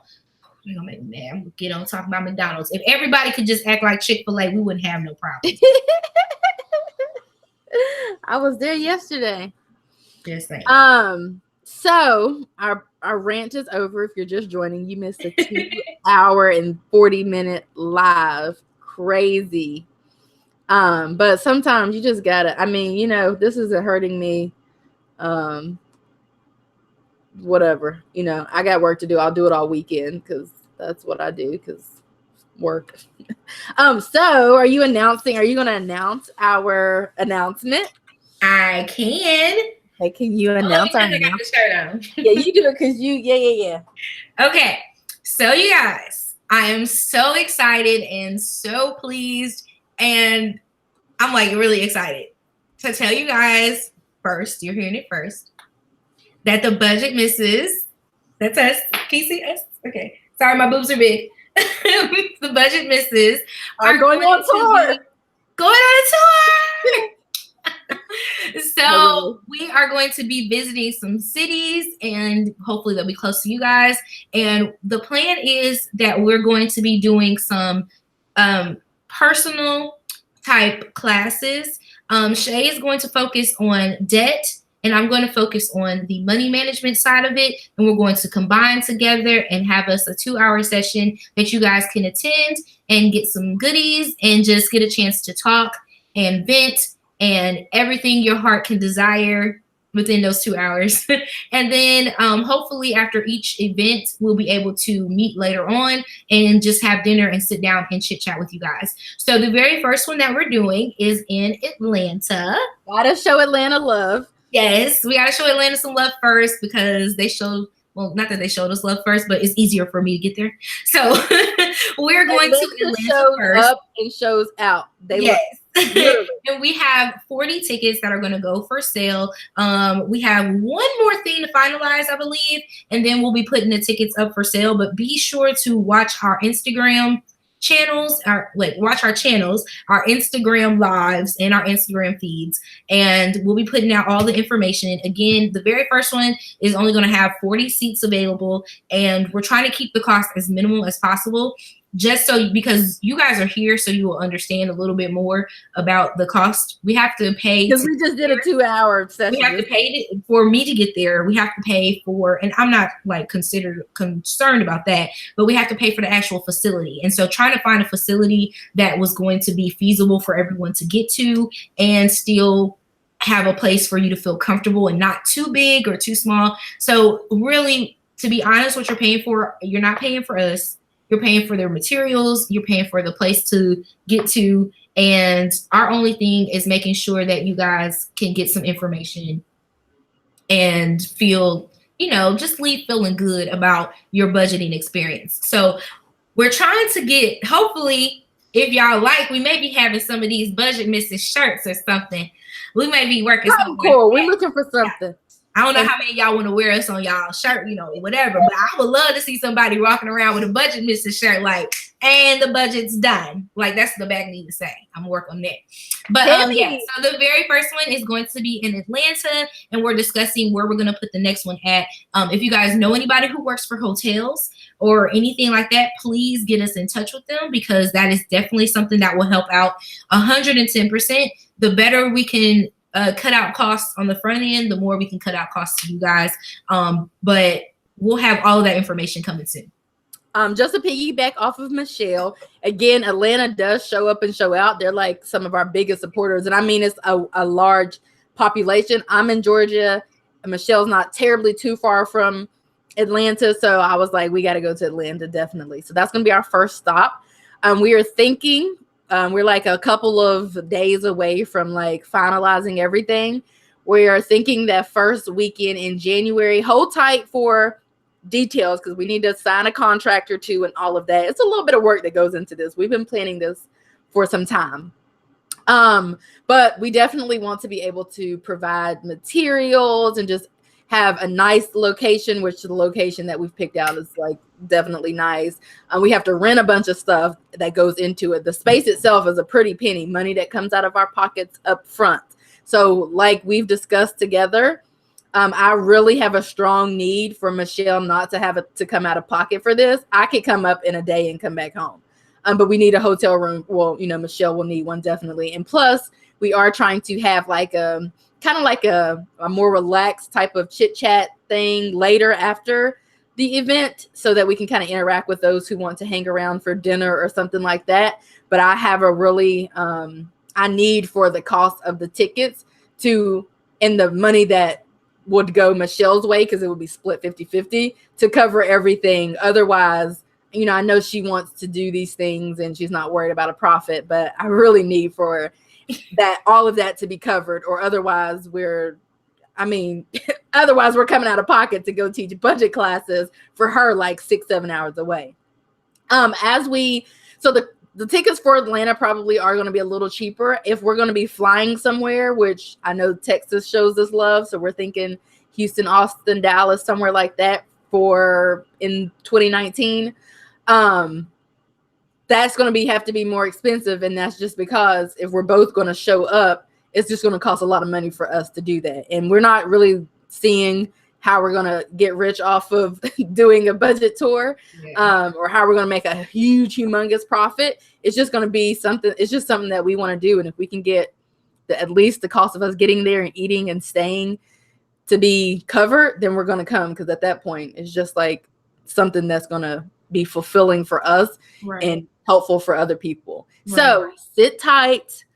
Within the next week or two or whatever, we should have finalized everything. We will post a link where you can go to check out the location and all details regarding the location and how much the tickets are going to be. But for those of you who are here, just keep in mind the ticket prices aren't going to be like crazy by any means, but just keep in mind that the price is going to just basically, the whole point of the price is kind of to cover everything that we need to cover to spend 2 days in Atlanta, because you know she's driving probably, so she can't come up and go right back, or she can't come the first day one day and then leave right back the next day. It's too much. It's just too much. So just keep that in mind. But trust me, the tickets aren't that pricey at all. I would pay for it. So, and I'm cheap, and I don't like paying for anything over like $50 really, but I would pay for it. So let me see if anybody. Yes, y'all, I love DC. We gotta show love to DC. And this is probably after the first one. Like before we even do the first one, the second one will be probably in rotation. I don't know how many we're going to actually be able to squeeze in. But again, if everything's covered, then and time permitting for both of us, which I don't got too much to do, we can hit more cities, depending on certain factors. Yeah, I think that's one of the biggest things I wanted to. Oh, I'm sorry. No. Somebody said come to Chattanooga. We ain't gonna go to every city and every state. Y'all gonna have to meet us halfway. I can't go to Austin, Dallas, and Houston. Y'all gonna have to meet me somewhere. One of the biggest things that I feel like when me and Shay were putting this together, I love that our hearts were in it to help people.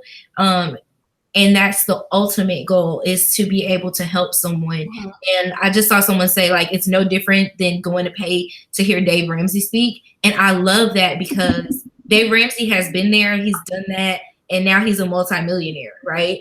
But we're not multimillionaires. We're just regular people that can help you maintain and control and do even better than what we're doing. You know what I'm saying? I feel like it's on a more personal level. So if you're invested in really enhancing your life, I feel like these are the types of things that we should be paying to go to, in my head, just me.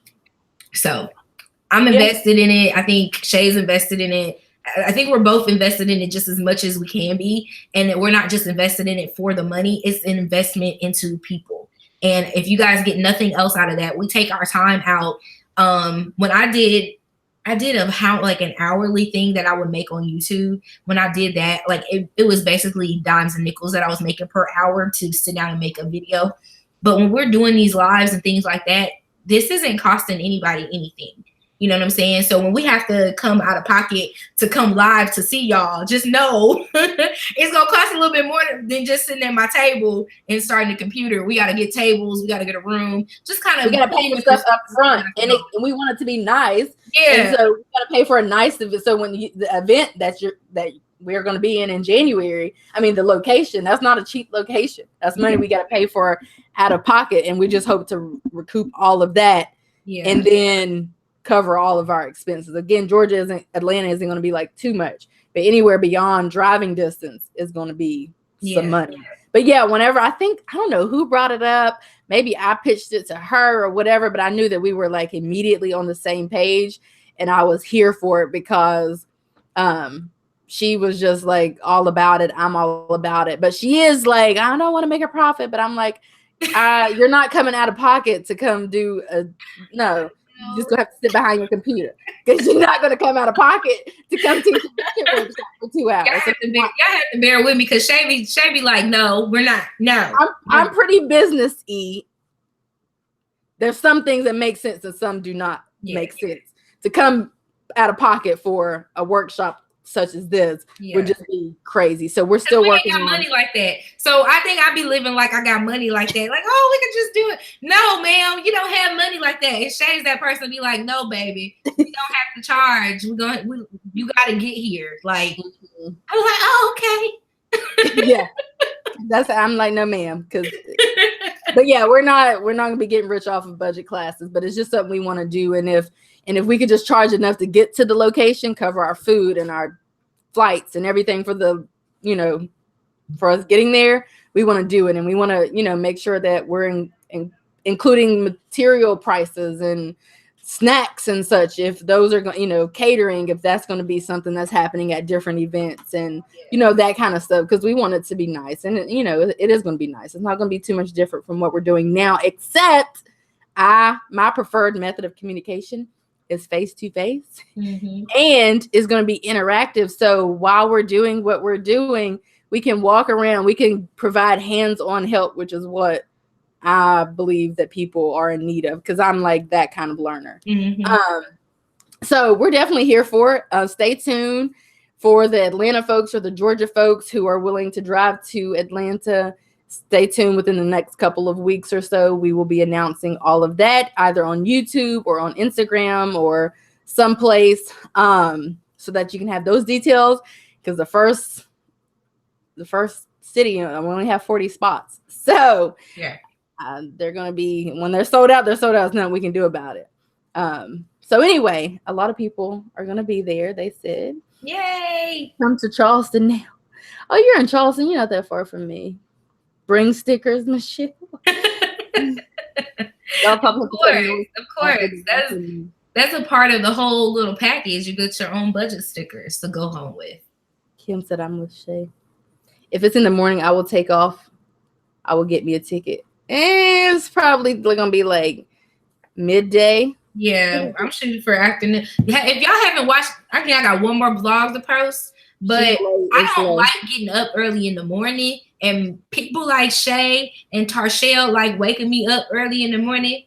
And all I try to do is just make sure I don't miss breakfast. I don't understand the waking up. So it's not gonna be early in the morning because Michelle ain't gonna be there. It's just gonna be me, and y'all gonna be mad. Y'all just gonna catch Shay.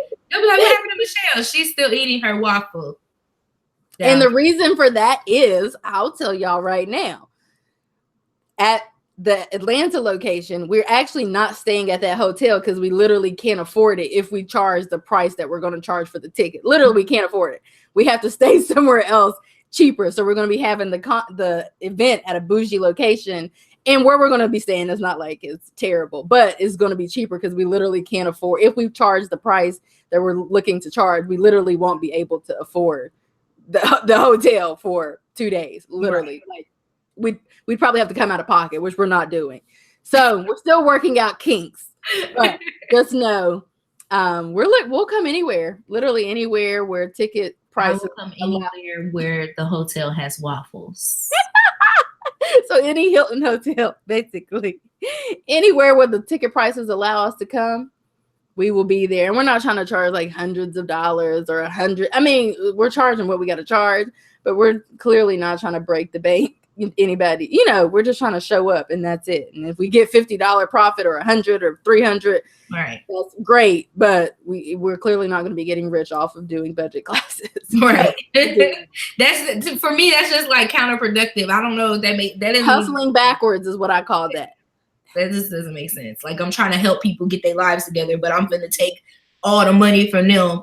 That don't make sense to me. So we just want y'all to be able to fit it in your budget whenever it come out. That's what we charge. So, and we want to do it in time enough time for people to be able to purchase the tickets. And there, I mean, it's not like you're gonna need. I mean, you're not gonna need that much to pay for the ticket. You probably got the money on your name. I mean, it's not that much, so it's not like you're gonna have to save up a whole big ton.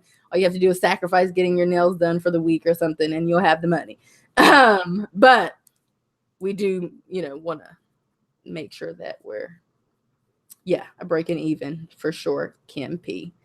Because, we do have to